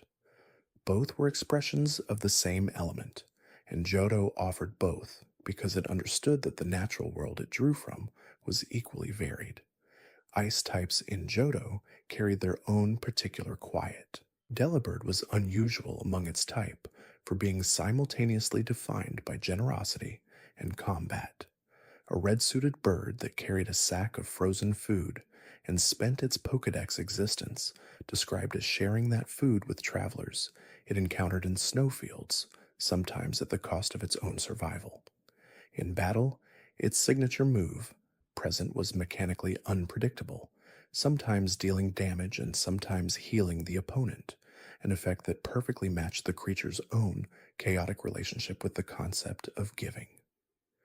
Delibird was not powerful, it was peculiar, and it occupied a space in the Johto Pokédex that no other creature filled in quite the same way. Sneasel arrived as the dark and ice dual type, already mentioned, sharp-featured and quick, its design suggesting something between a weasel and a shadow, always moving at the edge of visibility. It would not receive its evolution until later generations, but in Johto it was already valued for its speed and its unusual typing combination. Few Pokemon at the time shared both Ice and Dark, and the combination gave Sneasel coverage against types that were difficult to address with either alone. Psychic types, which had been dominant in Kanto, fell to Dark moves. Dragon types, which were extremely rare but almost untouchable in Generation 2, fell to Ice. Sneasel held both keys simultaneously, and players who could work around its fragile defenses found in it a useful and distinctive partner. The normal type Pokemon of Johto occupied a particular place in the region's design, not dramatic in the way that legendaries were dramatic, not strategically singular in the way that some of the more unusual typings were singular, but present throughout the journey in ways that shaped how the world felt. Ipom was a purple monkey whose tail ended in a three-fingered hand, which its Pokédex entries described as more dexterous than its actual hands. It lived in treetops and was perpetually mobile, using that tail hand to grasp branches and swing through forest canopies with cheerful recklessness. It would eventually receive an evolution in a later generation, but in Johto it existed as a single-stage curiosity, charming and quick and immediately readable in its personality. Girafarig was more unusual. Its normal and psychic dual typing gave it an aesthetic and conceptual space that felt entirely its own.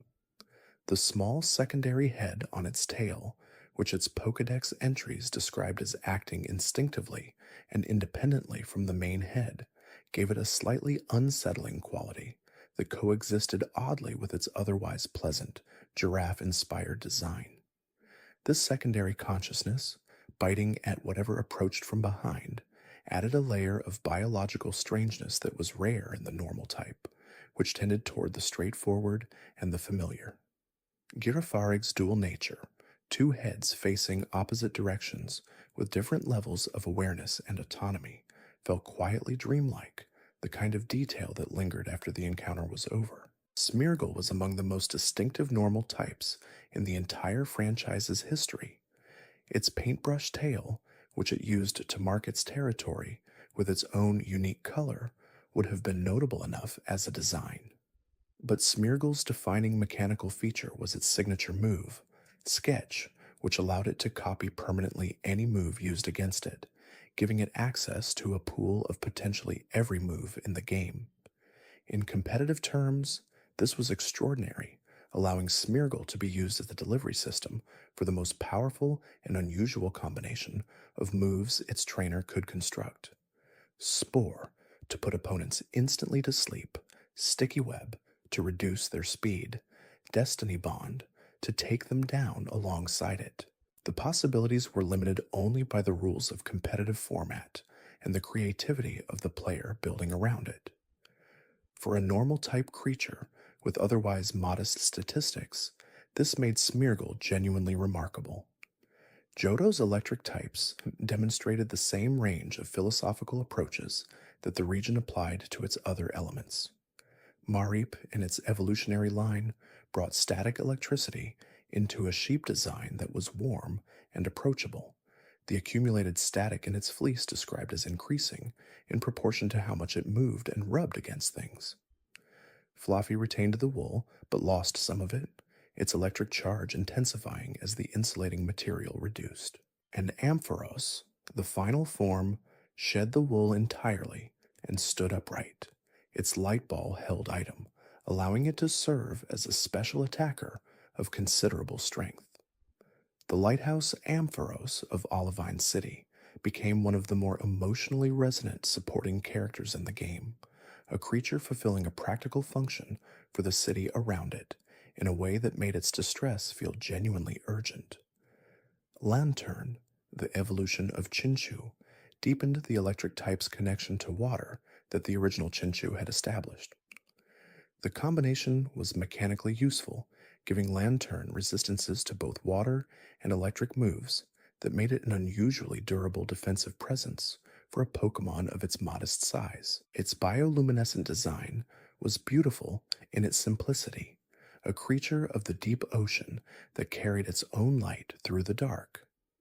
Players who used it regularly often came to appreciate its calm reliability over the course of a long battle, a quality that felt appropriate for something designed around the patient, quiet illumination of very dark spaces. The psychic types of Johto told their own varied stories. Wobbuffet, whose mechanics were discussed earlier, was not the only psychic type to occupy an unusual conceptual space. Satu was a bird and psychic type whose design combined the visual vocabulary of a New World shaman bird with lore suggesting it could see both the past and the future simultaneously, standing motionless and watching both directions in time at once, unable to move because of what it perceived ahead. This detail, the idea of paralysis through foreknowledge, was one of the darker implications in Johto's psychic type lore. Xatu did not act because it had already seen what was coming. Whether this was wisdom or simply a different kind of burden was left for the player to decide. Espeon's counterpart, Umbreon, completed the friendship evolution pair with a design rooted in night, in patience, and in a certain self-contained elegance. Where Espeon glowed with daylight psychic energy, Umbreon drew its power from the moon, its rings described as releasing a toxic sweat when it prepared to defend itself. In competitive play, Umbreon's extraordinary special defense and access to recovery moves made it one of the most resilient defensive options available, a creature capable of waiting out almost any special attacker while slowly draining their effectiveness through poison or simply outlasting them. It was, in its own quiet way, a creature of the long game, and the long game was one that Johto consistently rewarded. There are places in every region where the landscape itself becomes a character, where the architecture and the geography contribute to the story in ways that the Pokémon and the dialogue alone cannot accomplish. In Johto, the Bell Tower was such a place, but so was Mount Silver, perhaps even more profoundly. Mount Silver existed at the boundary between Johto and Kanto, accessible only after completing both regions, a mountain that rose above the rest of the landscape and housed wild Pokémon of levels that no trainer should have been able to survive without considerable preparation.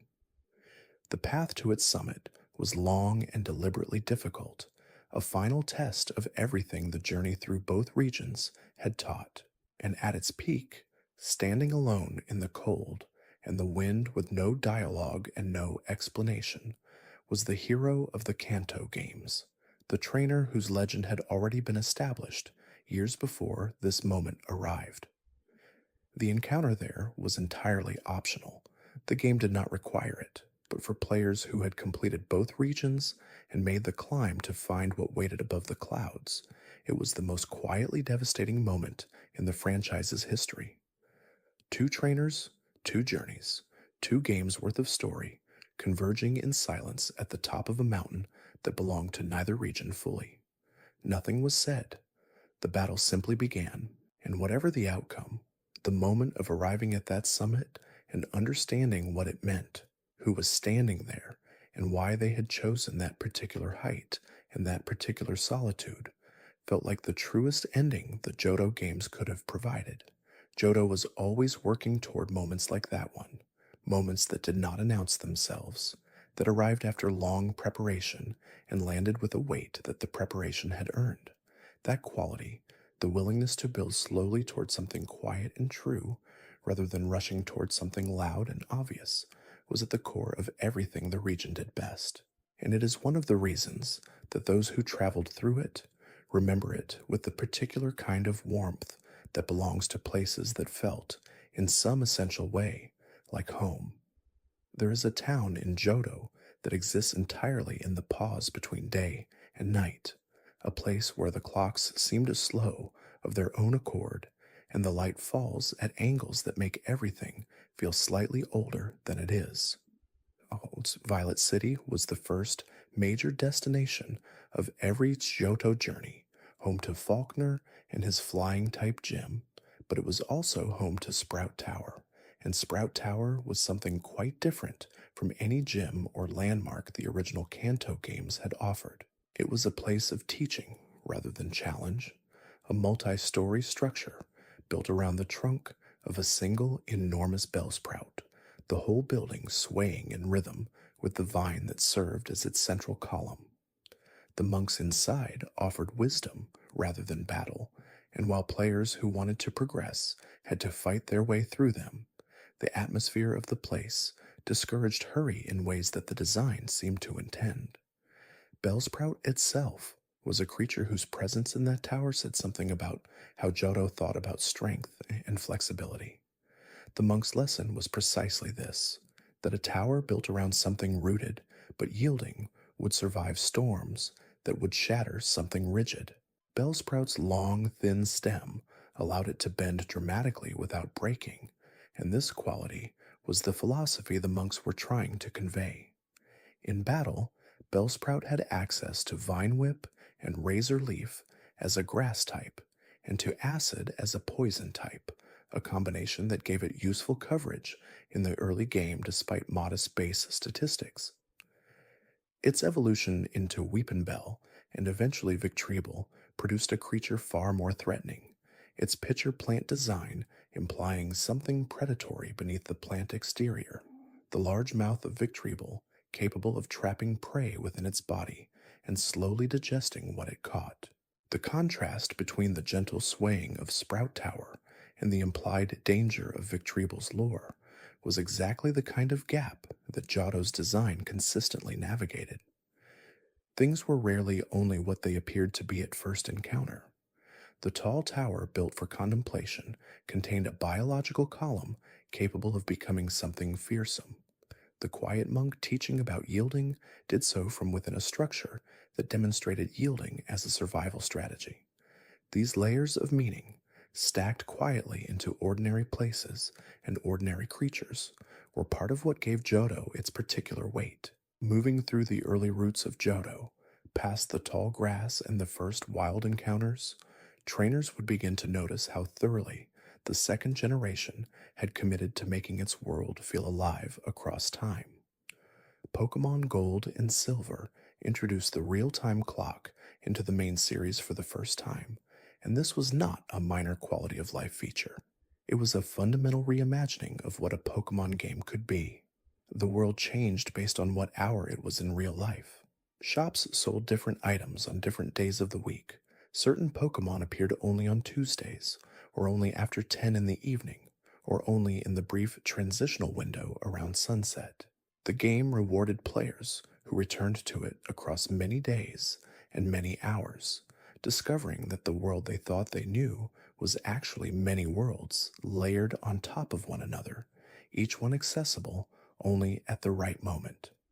This design philosophy extended into the Pokémon themselves.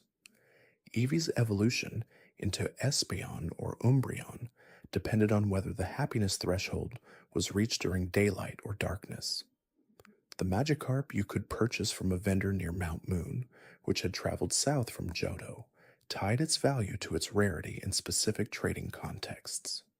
Certain evolutionary items could only be obtained by trading or by winning the bug-catching contest in the national park on specific days of the week.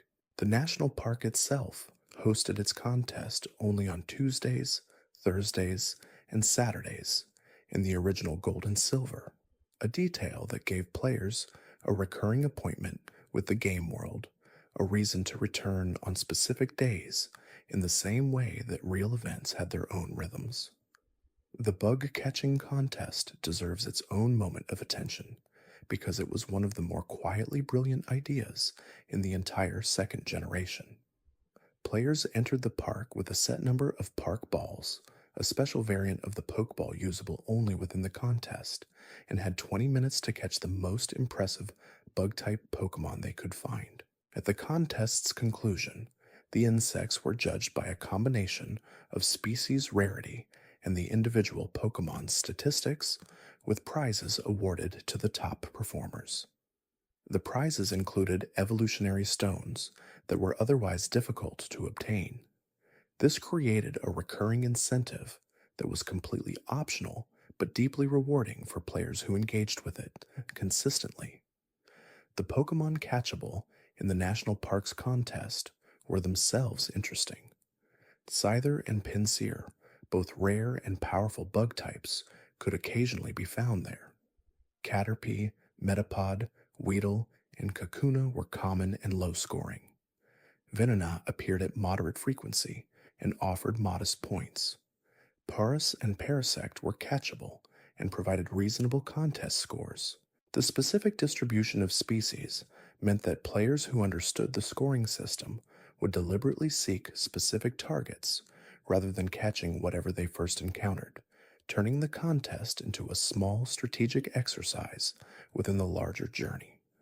For a completely optional feature in the early middle portion of the game, this level of design engagement was remarkable. Goldenrod City was Johto's largest urban space, and it carried more layers of meaning and mechanical content than any other single location in the region. Its department store sold items unavailable elsewhere. Its underground shopping passage connected different parts of the city through a hidden network of tunnels. Its game corner offered a Pokemon obtainable nowhere else in the game, available through the accumulation of coins from slot machines or purchased directly. Its radio station broadcast content that changed by the hour, including a channel that, if the player had a specific item obtained from a professor in the game, could cause certain Pokemon to migrate to specific routes. The city contained more things to do than any single play session was likely to exhaust.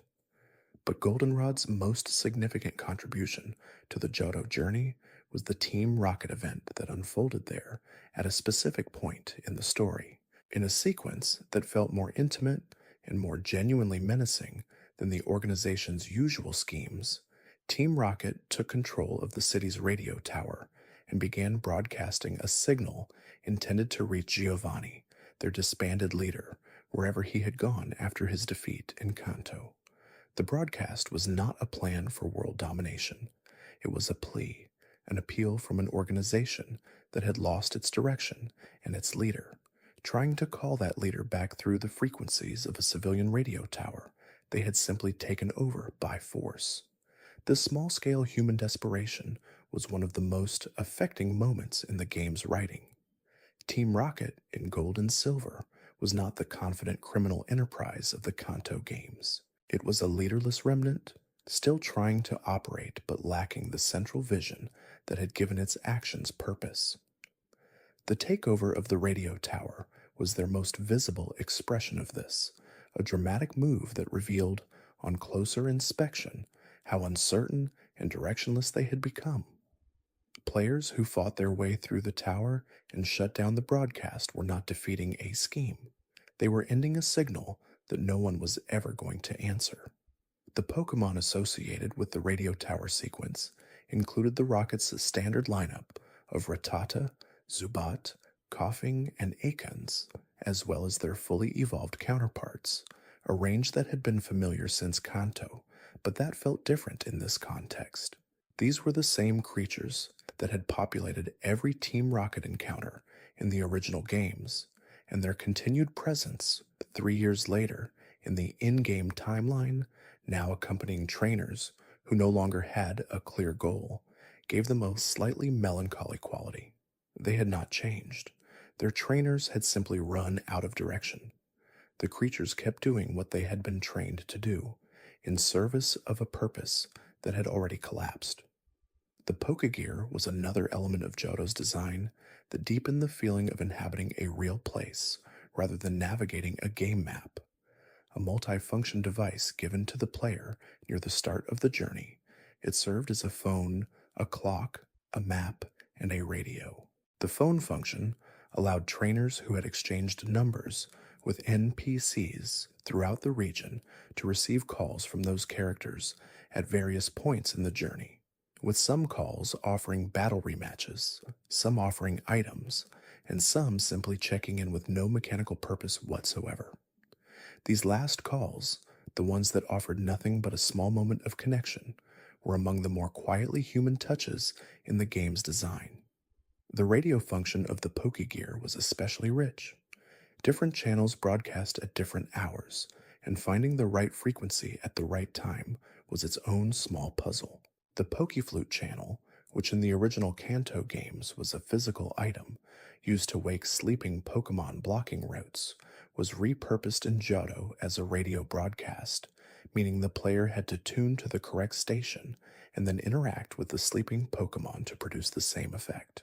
This shift from item to broadcast was a small but telling design decision, integrating a mechanical necessity into the world's logic of interconnection and communication rather than treating it as a standalone tool. The radio also served as the means by which certain Pokemon could be made to appear on routes they did not otherwise inhabit. The Pokemon Network Center in Goldenrod could be tuned to the Professor Oak show on specific days, and when this broadcast was active, certain Pokemon from Kanto's regional distribution would migrate southward into Johto's routes, appearing in grass that normally held only Johto species. This mechanic gave players a gradual time-distributed access to a much wider range of Pokemon than the game's initial roster would suggest, rewarding those who engaged with the radio system consistently over the course of many play sessions. The water routes between Olivine City and Cianwood City were among the most atmospheric in the region, long stretches of open ocean that felt genuinely expansive compared to the more closely bounded routes on land. Tentacool and Tentacruel were the most common encounters there, as they had been in Kanto's waters, but Johto also populated those routes with Mantine, a new water and flying type that would become one of the more visually distinctive additions to the sea. Mantine's design was rooted in the manta ray, one of the ocean's most graceful creatures, but it added an element that transformed the reference into something distinctly Pokemon. A Remoraid, the small gunfish Pokemon of Johto, would sometimes attach itself to Mantine's underside, creating a symbiotic relationship that the Pokédex entries noted explicitly. Mantine benefited from the cleaning and nutrient cycling the Remoraid provided. Remoraid benefited from the protection of traveling with a much larger creature. This ecological relationship, embedded in a single design, was exactly the kind of layered thinking that Johto applied to its more carefully crafted additions. Mantine's flying type, in combination with its water type, gave it an unusual profile. It could learn moves associated with both elements, but its most notable trait in early competitive contexts was its high special defense, making it a reasonable counter to water-type special attackers. In later generations, it would gain a significantly more developed competitive role, but in Johto it existed primarily as a beautiful and ecologically interesting resident of the ocean routes, one of the creatures that made surfing between cities feel like passing through an inhabited world rather than crossing an empty blue space. Remoraid itself was notable for its own evolutionary story. It evolved into Octillery, a creature so different in appearance that players who encountered the two without context for the first time often found the relationship difficult to believe. The small, streamlined fish became a broad, suckered octopus, and the transition seemed to violate some intuitive sense of biological continuity.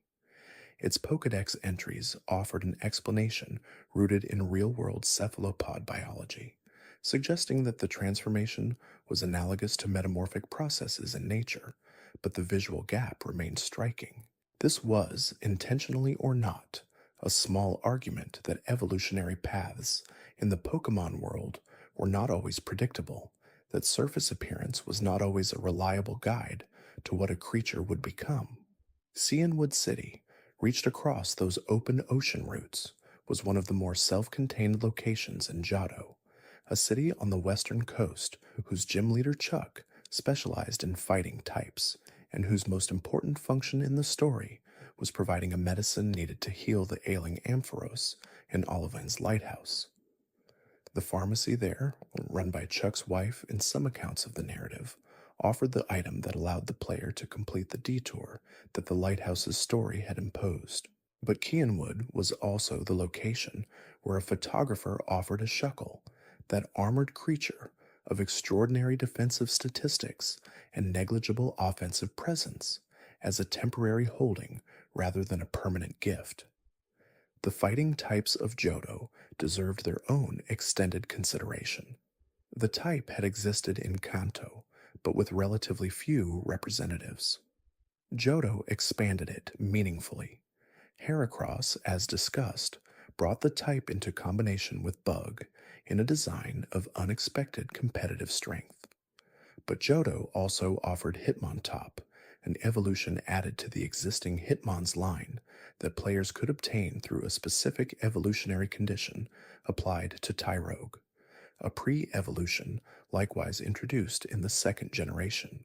Tyrogue was small and scrappy, a fighting type with modest statistics across the board, but with an evolutionary destiny determined entirely by its individual statistic distribution. If its attack exceeded its defense at evolution time, it became Hitmonlee, the kicking Pokémon from Kanto, whose telescoping legs delivered strikes of extraordinary range and force. If its defense exceeded its attack, it became Hitmonchan, the punching Pokémon whose boxing gloves hid fists capable of delivering elemental punches of fire, ice, and thunder. And if its attack and defense were exactly equal at the moment of evolution, it became Hitmontop, the newest addition, a spinning fighting type whose design drew from capoeira, the Brazilian martial art built around deceptive circular movements and acrobatic strikes. Hitmontop's battle style and its lore matched the art it referenced. Its Pokédex entries described it as fighting most effectively, while spinning on its head at high speed, its kicks becoming more powerful with each rotation. This gave it a visual style unlike any other fighting type in the game, and in competitive terms, its access to the move Triple Kick, a multi-hit attack whose power increased with each successive strike in the same turn, made it an interesting if modest threat. Its Intimidate ability in some later formulations reduced opponents' attack upon entry, giving it a defensive utility role as well. Another quiet detail appears when we look more carefully at the Pokémon that occupied the roles of common encounters across Johto's many different ecosystems.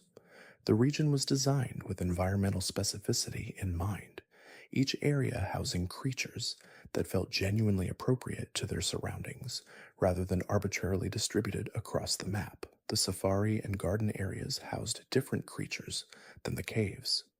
The ocean routes offered different encounters than the rivers and lakes. Even within single routes, the species available shifted between daytime and nighttime distributions in ways that gave repeat visitors something new to find.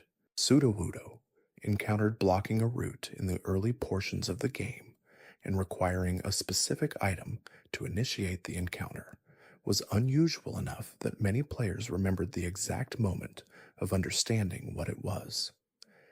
It appeared to be a tree, standing exactly where a tree might plausibly stand, its brown and green coloring suggesting barks and leaves. But it was a rock type, not a grass type. Its Pokédex entries explained that it imitated plants to avoid predation, having discovered at some point in its evolutionary history that plant-shaped things were left alone in ways that visibly rocky things were not. The deception was its survival strategy, and it maintained it with such commitment that it would stand in the middle of a route, holding its pose, rather than move to a less conspicuous location. The specific item required to approach it was a squirt bottle of water obtained from the flower shop in Goldenrod City. Real trees do not react to water the way Sudowoodo did, jumping back in visible alarm when sprinkled. This reaction was its tell, the moment the disguise broke and the creature was revealed as what it actually was. For players who had been told only that something was blocking the road and that something in Goldenrod might help, the connection between the squirt bottle and the tree-shaped stone was a small puzzle that felt genuinely satisfying to solve. Sudowoodo, as a species, embodied a kind of committed self-deception that was both funny and, on reflection, understandable. It survived by pretending. The world let it pretend. When that pretense was suddenly visible, it was startled and cornered in a way that felt almost sympathetic. The Pokemon breeding system, introduced in Gold and Silver, was one of the most significant mechanical innovations of the second generation, and like the real time clock, it was not merely a new feature, but a new way of engaging with the world. Breeding allowed players to produce eggs at the daycare on Route 34, leaving two compatible Pokemon in the care of an elderly couple who would, after enough time had passed in the game, produce a Pokemon egg.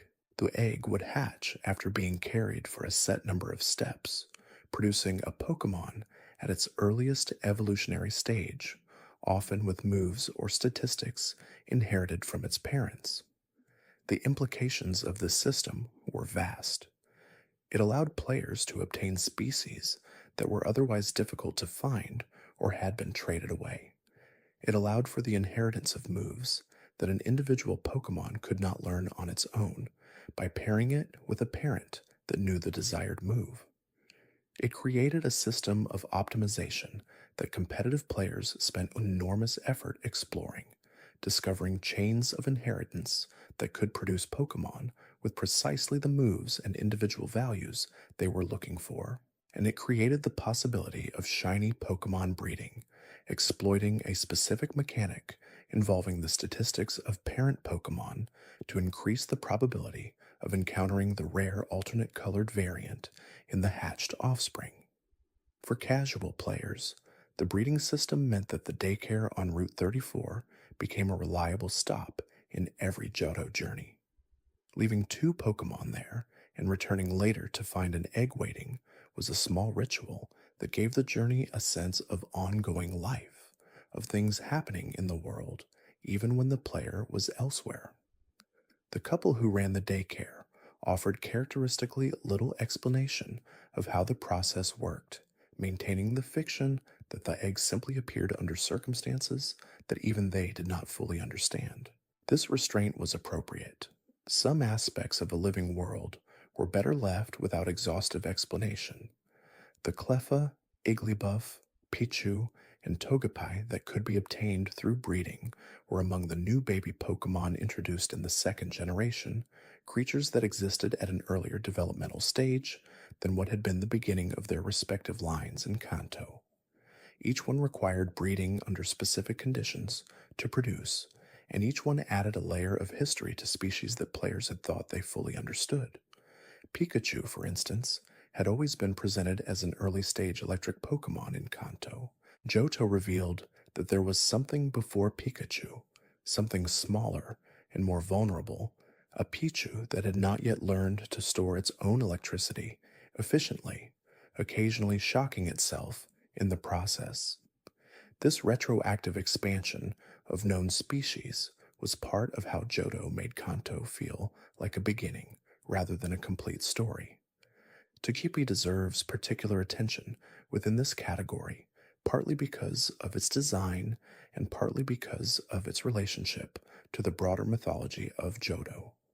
It was introduced in the anime before the games were released, carried by Misty throughout the Kanto and early Johto arcs as a creature of uncertain origin and clear symbolic significance. It represented innocence, potential, and the mystery of something not yet fully formed. Its shell was decorated with the triangular patterns that would become its most recognizable visual element, and the connection between its shell and its evolutionary line's final form, Togekiss, suggested a long arc of development from something protected and nascent toward something expansive and free. In the games, the Togepi egg was given to the player by Professor Elm's assistant early in the journey, one of the first eggs they would encounter, and a deliberate introduction to the concept that would govern the entire breeding system. Hatching it required only carrying it, no special conditions, no specific locations. It was the most accessible version of the egg mechanic, designed to introduce the concept gently before the system's full complexity became relevant. And the Pokemon that emerged from it, small and bright-eyed, and marked with those distinctive triangular patterns, was endearing in a way that immediately invited care. Togetic, its evolution, required happiness to reach, reinforcing the friendship mechanic that was central to so many of Johto's evolutionary paths. It was a fairy-like creature that its Pokédex described as seeking out people with kind hearts and showering them with happiness in return. This description was both characteristically sweet and thematically resonant with Johto's interest in the relationship between how you treated something and what it gave back to you. Togetic did not simply evolve through care. Its entire existence in the world was oriented around reciprocal kindness, flying toward those who were gentle and sharing with them whatever good fortune it carried. The Ilex Forest was a location whose importance extended well beyond its role as an obstacle between Azalea Town and Goldenrod City. It was old in the way that Johto's most significant places were old, the kind of old that expressed itself not through dramatic ruins or dramatic architecture, but through the simple density of the trees and the quality of the silence they produced. Walking through Ilex Forest felt different from walking through other wooded areas in the game, partly because of the darkness the canopy created, and partly because of what the forest was known to contain at its center, even in games where that center was effectively inaccessible. The shrine at Ilex Forest's heart was the anchor point of the Celebi mythology that the game wove through its narrative without ever fully delivering in the original release. The GS Ball, an item introduced in the anime as a mysterious golden Pokeball whose interior could not be opened, was intended in the game's development to be the key to accessing this shrine and triggering the Celebi encounter.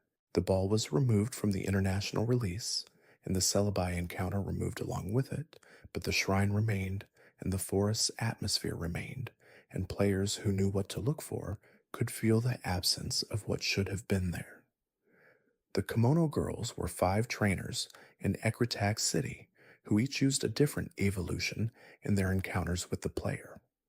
Vaporeon, Jolteon, Flareon, Espeon, and Umbreon were distributed across 5 individuals who could be found scattered through the city's theater and later encountered in various stages of a subplot involving Raikou, Entei, and Suicune. In the Heart Gold and Soul Silver remakes, their role expanded significantly. They became the catalyst through which the legendary beasts were summoned, and then following the beast's capture, through which the player gained access to the bell tower and the encounter with Ho-Oh, or the whirlpool-accessed lair where Lugia waited. They were, in a sense, the human keepers of Johto's mythological infrastructure, the tradition holders whose knowledge and ceremony made the legendary encounters possible.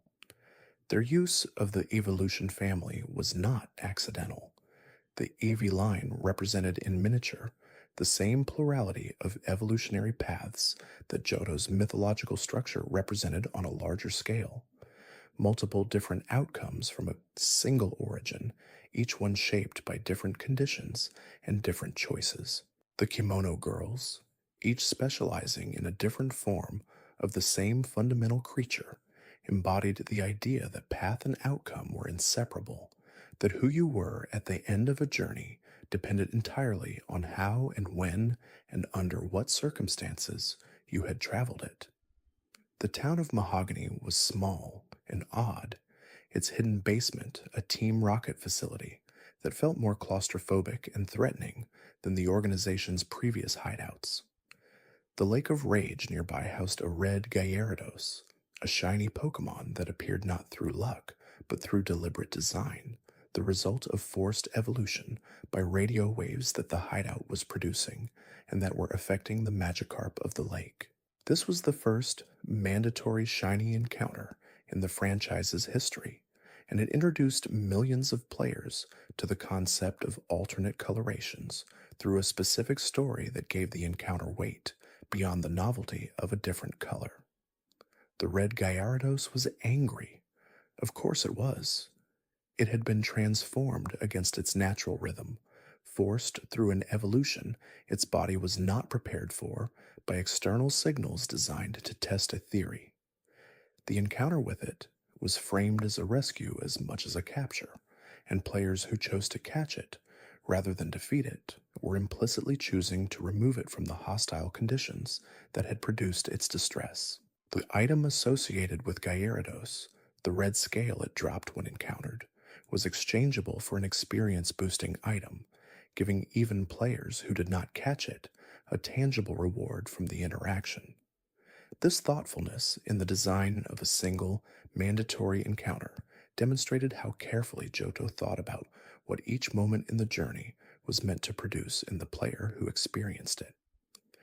Gyarados itself, in both its standard blue and its shiny red forms, was a creature whose mythology deserved its own reflection. Its Pokédex entries described a transformation so violent and so complete that the creature that emerged from it bore almost no resemblance to the meek, helpless fish it had been before evolution. Magikarp was famous for being useless in battle, capable only of Splash, a move that literally accomplished nothing, and perhaps eventually Tackle. The only reason to invest in one was the knowledge of what it would become, and what it became was a serpentine water and flying type of considerable power, with access to Hyper Beam and Dragon Rage, and a design that suggested something ancient and apocalyptic, rather than something produced by a Pokeball and a handful of patient battles. This extreme transformation was one of the most beloved design decisions in the entire franchise. It rewarded patience with a payoff disproportionate to the investment, turning what appeared to be a waste of resources into something formidable. And it told a story about potential that resonated with players of every age. That what something appeared to be at its weakest was not necessarily what it would always be. That the distance between where a creature began and where it could arrive was not always predictable from its starting point. Gyarados was proof of that principle made vivid and visible, leaping from the water in all its enormous, furious splendor. The ice path that led from Mahogany toward Blackthorn was one of Johto's more mechanically demanding stretches, its icy floor requiring specific movement patterns to navigate without sliding backward into dead ends and previously cleared spaces. Swinub inhabited those frozen corridors, a small pig-like creature of ice and ground typing whose snout was described in Pokédex entries as sensitive enough to detect the location of things buried under deep snow. It rooted through snowdrifts with that snout constantly, searching for food with a persistence that was endearing in proportion to its tiny scale. Its evolution.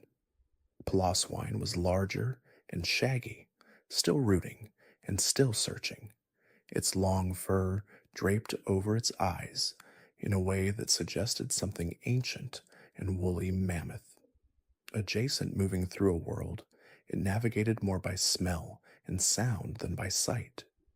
Sneasel was there too in those cold passages, moving quickly through the dark, with a grace that contradicted the difficulty of the terrain.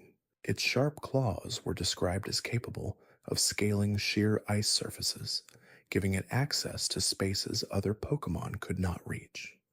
The pairing of Swinub's patient underground searching and Sneasel's swift surface movement in the same frozen environment illustrated something about how Johto designed its regional ecologies, the idea that different survival strategies could coexist in the same space, each occupying a different vertical zone and a different behavioral niche, together creating the sense of a genuinely populated ecosystem rather than a collection of randomly distributed encounters.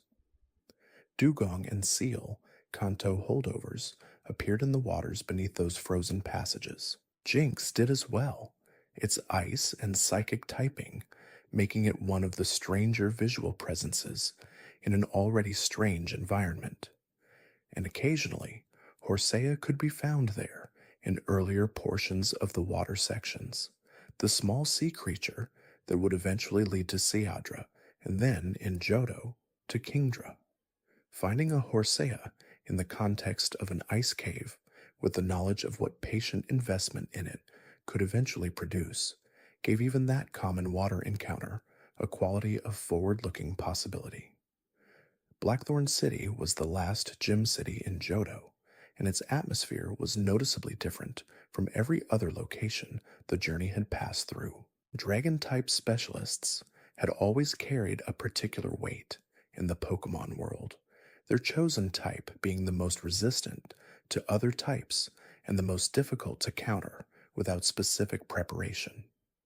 Claire, the gym leader of Blackthorn, was confident in ways that some players found abrasive, her reluctance to hand over the final badge after defeat creating a small story moment that required an additional errand to resolve.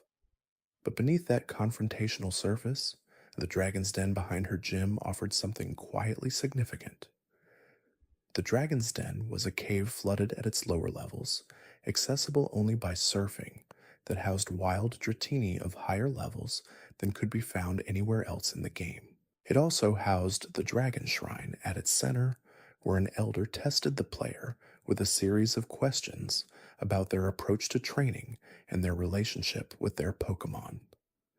The questions had right answers, but the right answers were not about power or victory. They were about care, about whether a trainer valued their Pokemon's feelings alongside their battle performance, about whether winning mattered more than the bond that made winning possible. Players who gave the answers aligned with Johto's values received a Dratini with a special move it could not learn through ordinary means. This sequence, brief as it was, felt like a thesis statement for the entire region. Johto had been building toward this moment across its entire length, through the friendship evolutions and the breeding system and the kimono girls and the legendary encounters that required specific items and ceremonies to access.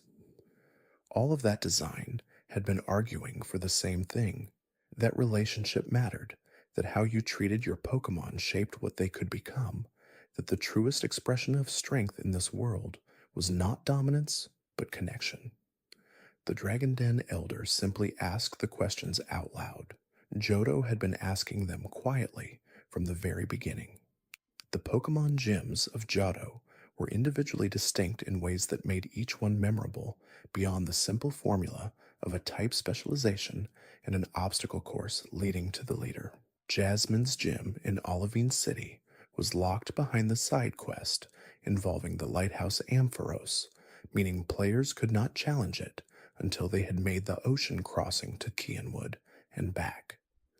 This interruption of the expected gym sequence was disorienting the first time it happened. The assumption that gyms appeared in a fixed order that could always be followed wherever you happened to arrive, suddenly suspended by a building that simply would not open because its leader was needed elsewhere. When Jasmine finally became available, her steel-type specialization revealed something about the second generation's type additions. Steel was one of two entirely new types introduced in Gold and Silver, and it was defined primarily by what it resisted rather than by what it was strong against. Steel types resisted an enormous number of other types, including rock, grass, ice, flying, normal, and poison, while being immune to poison entirely. This made Steel-type Pokemon extraordinarily difficult to damage through ordinary means, and Jasmine's Steelix, the evolution of the Kanto Onyx that had been added in this generation, demonstrated exactly how significant those resistances were in practice. Players who approached without specific preparation found their usual strategies bouncing off her team with frustrating ineffectiveness. Chuck and Xianwood offered fighting types whose aggressive physical moves reminded players that not every gym leader prioritized the same kind of difficulty. Where some leaders were defeated through careful planning around type advantages, Chuck was defeated through speed and immediate offensive pressure, his Pokemon hitting hard but not particularly fast. Price and Mahogany, the eldest gym leader in the game, with a backstory about a Pokemon he had lost years before, offered ice types whose freezing conditions were threatening in a different way, capable of completely immobilizing a team member for an indefinite period and creating cascading disadvantages that were difficult to recover from once established. Each of these gym leaders was a small story, as well as a mechanical challenge, and Johto made more effort than Kanto had to give them identities that extended beyond their type specializations. The knowledge that Price's love of ice-type Pokemon had originated in a relationship with an Articuno that had been with him for decades, and that this relationship had shaped the old man who stood at the end of the Mahogany Gym, gave that battle a layer of resonance that the type matchup alone could not have produced. Fighting someone who was not simply a trainer with a specialty, but a person whose specialty was connected to something deep in their history felt different, and Johto pursued that difference consistently. The late game Pokemon of Johto's wild roots carried their own stories. Skarmory, a steel and flying type bird of prey, inhabited the rocky paths north of Blackthorn, its design based on a creature that had evolved its entire body into a weapon. Its feathers were described as sharp enough to slice through anything, its hollow bones filled not with marrow, but with empty space that allowed it to be light enough to fly despite its metallic composition. The Pokédex notes that people in ancient times used its shed feathers as swords, suggested a creature so practically useful that it had been incorporated into human history in ways most Pokémon had not. In competitive terms, Skarmory became one of the most enduringly effective Pokémon ever introduced. Its combination of high physical defense, flying type, and access to moves like Spikes and Whirlwind, making it a staple of defensive team compositions for years and across multiple competitive generations. Stantler was another late route encounter, a normal type deer whose antlers were described as capable of creating optical illusions so powerful that prey animals became unable to move or even to perceive their surroundings correctly. This was an unusually sinister detail for a creature that looked serene. The large-eyed, wide-antlered deer of legend and folklore suddenly revealed as a predator whose primary weapon was psychological rather than physical. Its competitive profile was modest, but its design carried an interesting tension between appearance and capability that felt distinctly Johto in its willingness to give gentle-looking things a hidden edge. Dunsparce was perhaps the most mysterious creature in the entire Johto Pokédex, not because of its power or its lore, but because of its apparent lack of either. A small, striped, bee-winged thing that burrowed into soft earth and was difficult to find even on the routes where it supposedly appeared, Dunsparces seemed to resist every attempt at characterization. Its Pokédex entries described a creature that hid underground in moments of danger and could not effectively use its wings for flight despite their presence. Its battle statistics were middling, its move pool was unremarkable, and yet it persisted in the community's affection across decades, accumulating a devoted fan base that celebrated its apparent uselessness as a feature rather than a flaw.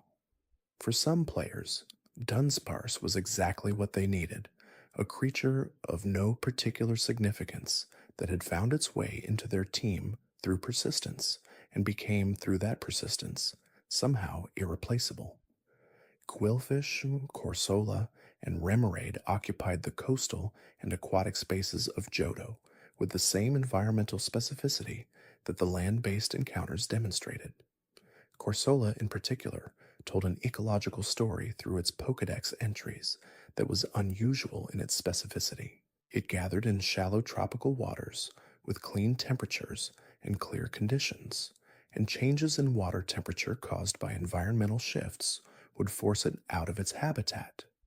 This was a detail that in the years since Gold and Silver were released has become more resonant rather than less, the idea of a coral Pokémon as an environmental indicator finding new layers of meaning with each passing decade.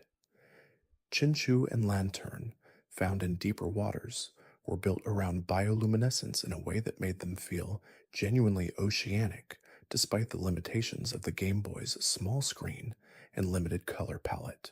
The concept of a creature that produced its own light in permanent darkness was one that translated well into the Pokemon world's design language, and Lantern's warm, rounded shape gave it an approachability that the deeper ocean themes might otherwise have discouraged. Its battle utility as a bulky special wall with access to Surf and Thunderbolt, combined with the useful resistances of its water and electric typing, made it a dependable choice for players building teams around gradual attrition rather than immediate, overwhelming force. Mantina's appearance on the surface water routes, with its characteristic remoraid companion, gave those routes a sense of biological relationships that simple species distribution could not have produced. The fact that the remoraid's presence was acknowledged in the Pokédex and sometimes carried into the encounter itself meant that the ocean felt like a place where things were connected to each other, not just a blue space populated with isolated encounters. This attention to interspecies relationships was one of the places where Johto's design team thought most carefully about what a living world actually required, and it produced something more convincing than the sum of its individual parts. The Safari Zone was relocated in Johto to Keenwood's western coast in some versions of the game, though in the original Gold and Silver it was technically present, but inaccessible until specific conditions were met. The Pokémon available there, when access was eventually granted, included species not found anywhere else in the game, making the eventual opening of the zone a significant event for players who had been waiting for it. Heracross, typically found by headbutting trees rather than through tall grass, had its own distribution quirks that rewarded players who experimented with the headbutt mechanic on trees throughout the region. Different species of Pokémon could be found in different trees in different locations, and some of those species were otherwise unavailable, making tree headbutting a secondary exploration system layered on top of the primary tall grass and water encounter mechanics. Headbutting trees was itself a somewhat absurd mechanic when examined at the level of its premise. A trainer running at a tree and striking it with their forehead, causing Pokémon that had been living within the branches to fall out and initiate combat, was not a behavior that invited rigorous realism. But it felt natural within Johto's design sensibility, the idea that the environment contained creatures in places other than the ground, that paying attention to the vertical dimension of the world would reveal things that horizontal attention alone would miss. It was another small argument for the same position that the real-time clock and the radio system and the Pokégear all made in different ways, that this world rewarded engagement across all its dimensions, not just the ones that were immediately obvious. The music of Johto was another layer of the region's design that shaped how it felt to move through it. Composed primarily by Junichi Masuda, with contributions from others on the development team, the soundtrack of Gold and Silver used the Game Boy Color's audio capabilities with an ambition that produced melodies of genuine emotional range. Goldenrod City's theme was cheerful and busy, evoking urban warmth. Ecruteak City's theme was slower and more ceremonial, built around notes that suggested tradition and memory. The Tin Tower and Bell Tower had their own music that elevated the encounters there into something approaching the sacred. The battle themes were equally carefully calibrated. The legendary beast battle theme was urgent and unsettling, the musical equivalent of something enormous and wild crossing your path without warning. The final battle theme against the player's rival was one of the most emotionally complex pieces in the franchise at that point, its melody carrying notes of both resolution and melancholy that fit the relationship between the two characters in ways that straightforward triumphalism would not have managed. And the music that played during the encounter at Mount Silver's summit, where the Kanto hero waited in silence, was the original red and blue rival battle theme, stripped of its context and placed in a new one that made it feel completely different from what it had been the first time players heard it. This use of returning musical motifs across multiple games was a new development for the franchise, and one that demonstrated how deeply the second generation understood the relationship between sound, memory, and emotion. When a melody that had played in a different game, in a different context, in a different phase of a player's life, suddenly reappeared in Johto, it carried all of those previous associations with it into the new moment. The music did not just set the tone of the encounter, it brought the history of every previous encounter along for the journey, adding layers of meaning that the individual moment could not have generated on its own. Heart Gold and Soul Silver, released in Japan in 2009 and internationally in 2010, revisited the Johto games with updated graphics, full compatibility with the Generation 4 mechanics and connectivity features, and a suite of additions that expanded the original content without replacing it. The most celebrated of these additions was the Pokewalker, a pedometer device that connected to the games and allowed players to transfer a single Pokemon onto it, walking with that Pokemon through their daily life and accumulating steps that could be converted into in-game rewards. The device had its own small screen and simple games, and Pokemon transferred to it could gain experience and find items there. The Pokewalker was beloved not because of what it offered mechanically, which was modest, but because of what it meant symbolically. It made the connection between the player's real physical world and the game world tangible in a new way. Walking to school, walking to work, walking anywhere could now contribute to the journey of a specific Pokemon that the player had chosen to bring into their daily life. The creature accompanied the player, gaining experience from the player's ordinary movements, finding small gifts along the route they walked together.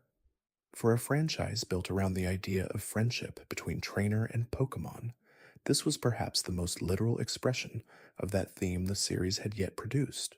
The remakes also expanded the Pokédex available in the region, made the Safari Zone accessible with new mechanics, added Pokeathlon events that allowed Pokemon to compete in athletic contests that measured different statistics than battle performance, and included the expanded Celebi event already discussed.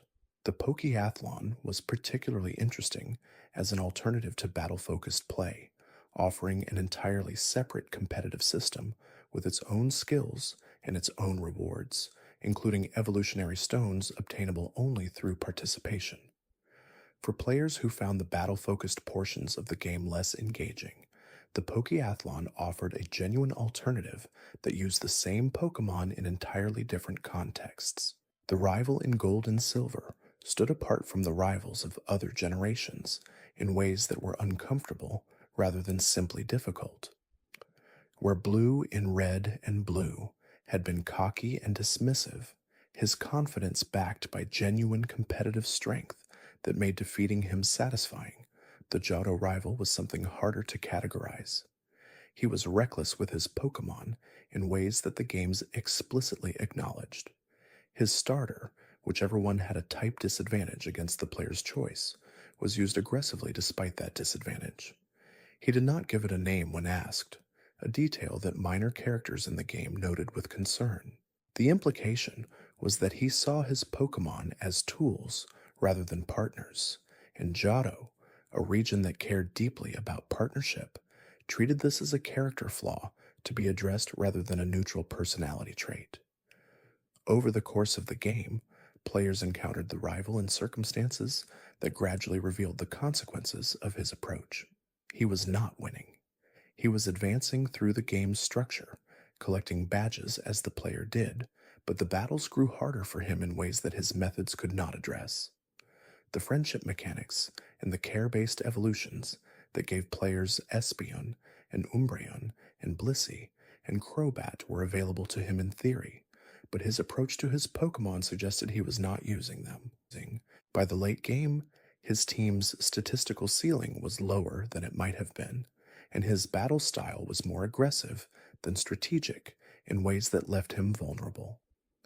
In the Heart Gold and Soul Silver remakes, a late-game scene showed him with his Pokemon in a moment of quiet, suggesting that the journey had begun to change him, that the experience of failing to dominate through force alone had taught him something about the relationships between trainer and partner. It was a small scene, understated in the way that Johto's most meaningful moments always were, but it completed an arc that had begun the first time he refused to name his starter.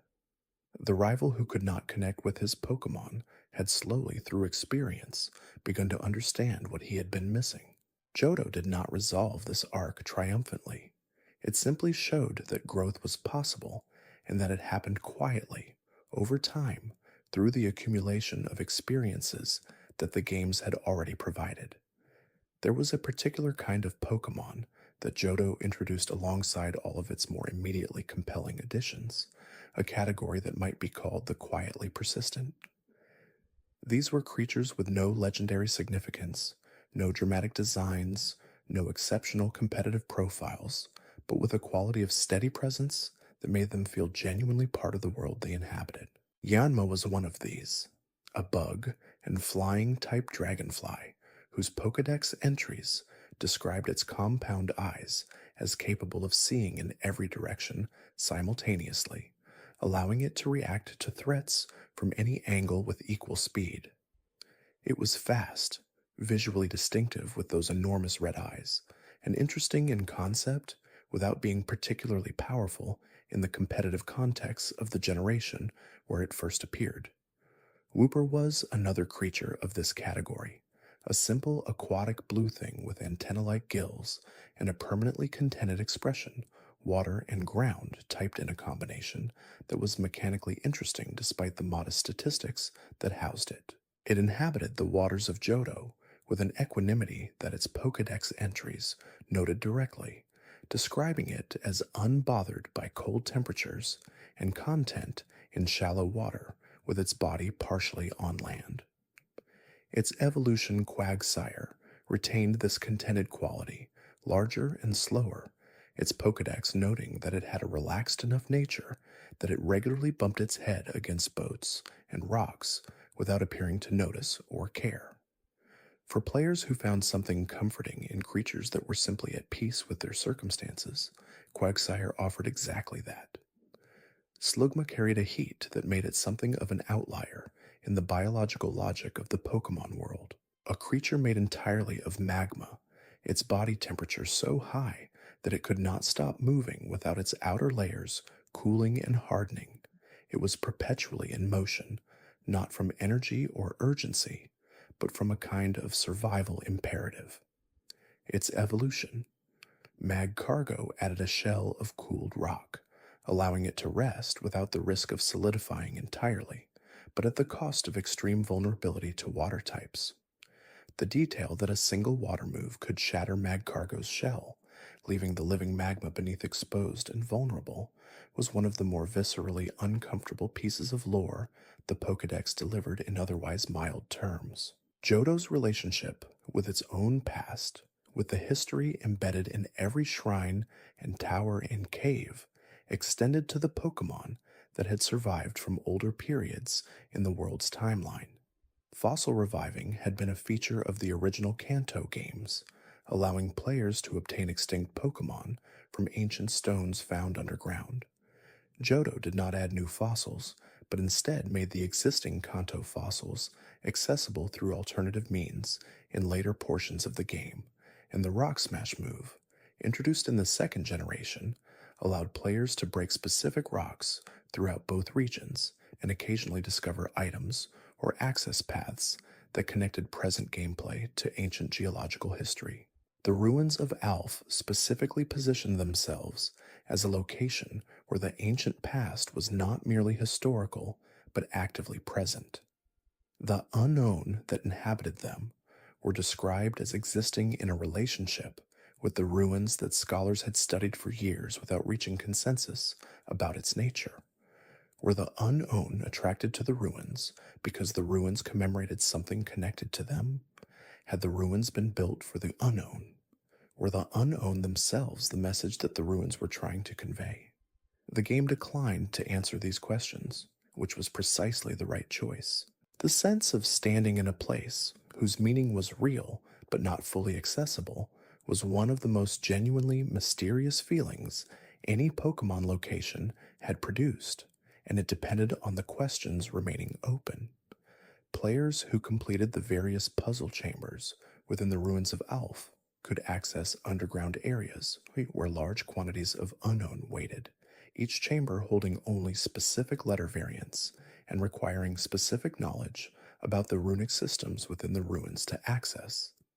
This rewarded systematic exploration and careful reading of in game text in ways that purely action focused play would never trigger.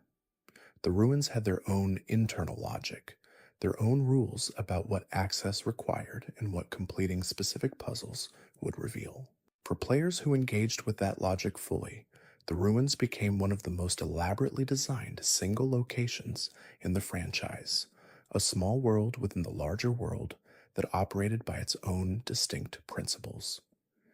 As the journey through Johto stretched across its final routes and its final towns, as the Elite Four of Indigo Plateau waited at the region's edge where Johto and Kanto touched most closely, the accumulated weight of everything the region had offered settled into something that felt less like conclusion and more like understanding. Johto was not a region that ended sharply. It wound down gradually, its intensity decreasing not all at once, but in stages, each final town quieter than the last, each final route less populated with wild Pokémon than the ones before it. Will, Koga, Bruno, and Karen formed the Johto Elite Four, a selection that included 2 returning faces from the original Kanto games and 2 new ones. Koga, once the poison-type gym leader of Fuchsia City in Kanto, had advanced to the Elite Four with an expanded roster and a more sophisticated battle strategy. His presence there connected the 2 regions at the level of their most powerful trainers, suggesting that the world of Johto existed in genuine continuity with what had come before, rather than as a replacement for it. Lance, the champion, was similarly a returning face, the Dragon Master from Kanto, now holding the highest position in the combined region's competitive hierarchy. The battles with the Elite Four and the champion in gold and silver were difficult in a particular way. The challengers were not simply powerful. They were designed around specific strategies that rewarded preparation and punished improvisation. Will's psychic types could confuse and paralyze. Koga's poison types could put opponents to sleep and then wear them down through toxic damage, while their trainer waited for an opportunity that never quite arrived. Bruno's fighting types hit fast and hard. Karen's dark types, immune to psychic moves, shut down strategies that had worked against Will just moments before, and Lance's dragon types, resistant to almost everything except ice and dragon moves, required specific preparation to address within a game where both of those move types were not always readily available in the player's team. Completing these battles and sitting through the game's quiet credit sequence, watching the names scroll past and then returning to New Barktown to find that the world had simply continued, that Professor Elm was still in his lab, and the routes were still populated, and the game had not ended, but simply shifted into a new phase, was one of the more unusual experiences that Johto offered. Other games ended. Johto kept going. The post-game, with its access to Kanto and its quiet conclusion at the top of Mount. Silver was the real ending, the one the game had been building toward since the very first step onto Route 29. But it arrived so gradually and so quietly that it was easy to miss the moment when the ending had actually begun. The journey slows now, as all journeys through Johto eventually do. The routes that felt urgent at the beginning have become familiar. The creatures that once required careful strategy to approach have become companions whose habits and preferences are known. The towers of Ekritake have passed from mysterious landmarks into understood history. The legendary beasts are still out there somewhere, moving through grassy routes and forested areas that change with the hour, but their movement feels less like evasion now, and more like the natural rhythm of wild things that were never meant to stay still. There is a particular quality to the end of a Johto journey that is different from the endings other regions offer. It is not triumphant in the conventional sense. The Elite Four defeated and the champion revealed, those moments come and pass. But the sense of having genuinely moved through something, of having walked enough miles through enough different kinds of terrain that the world has become real rather than abstract, that lingers longer than the victory.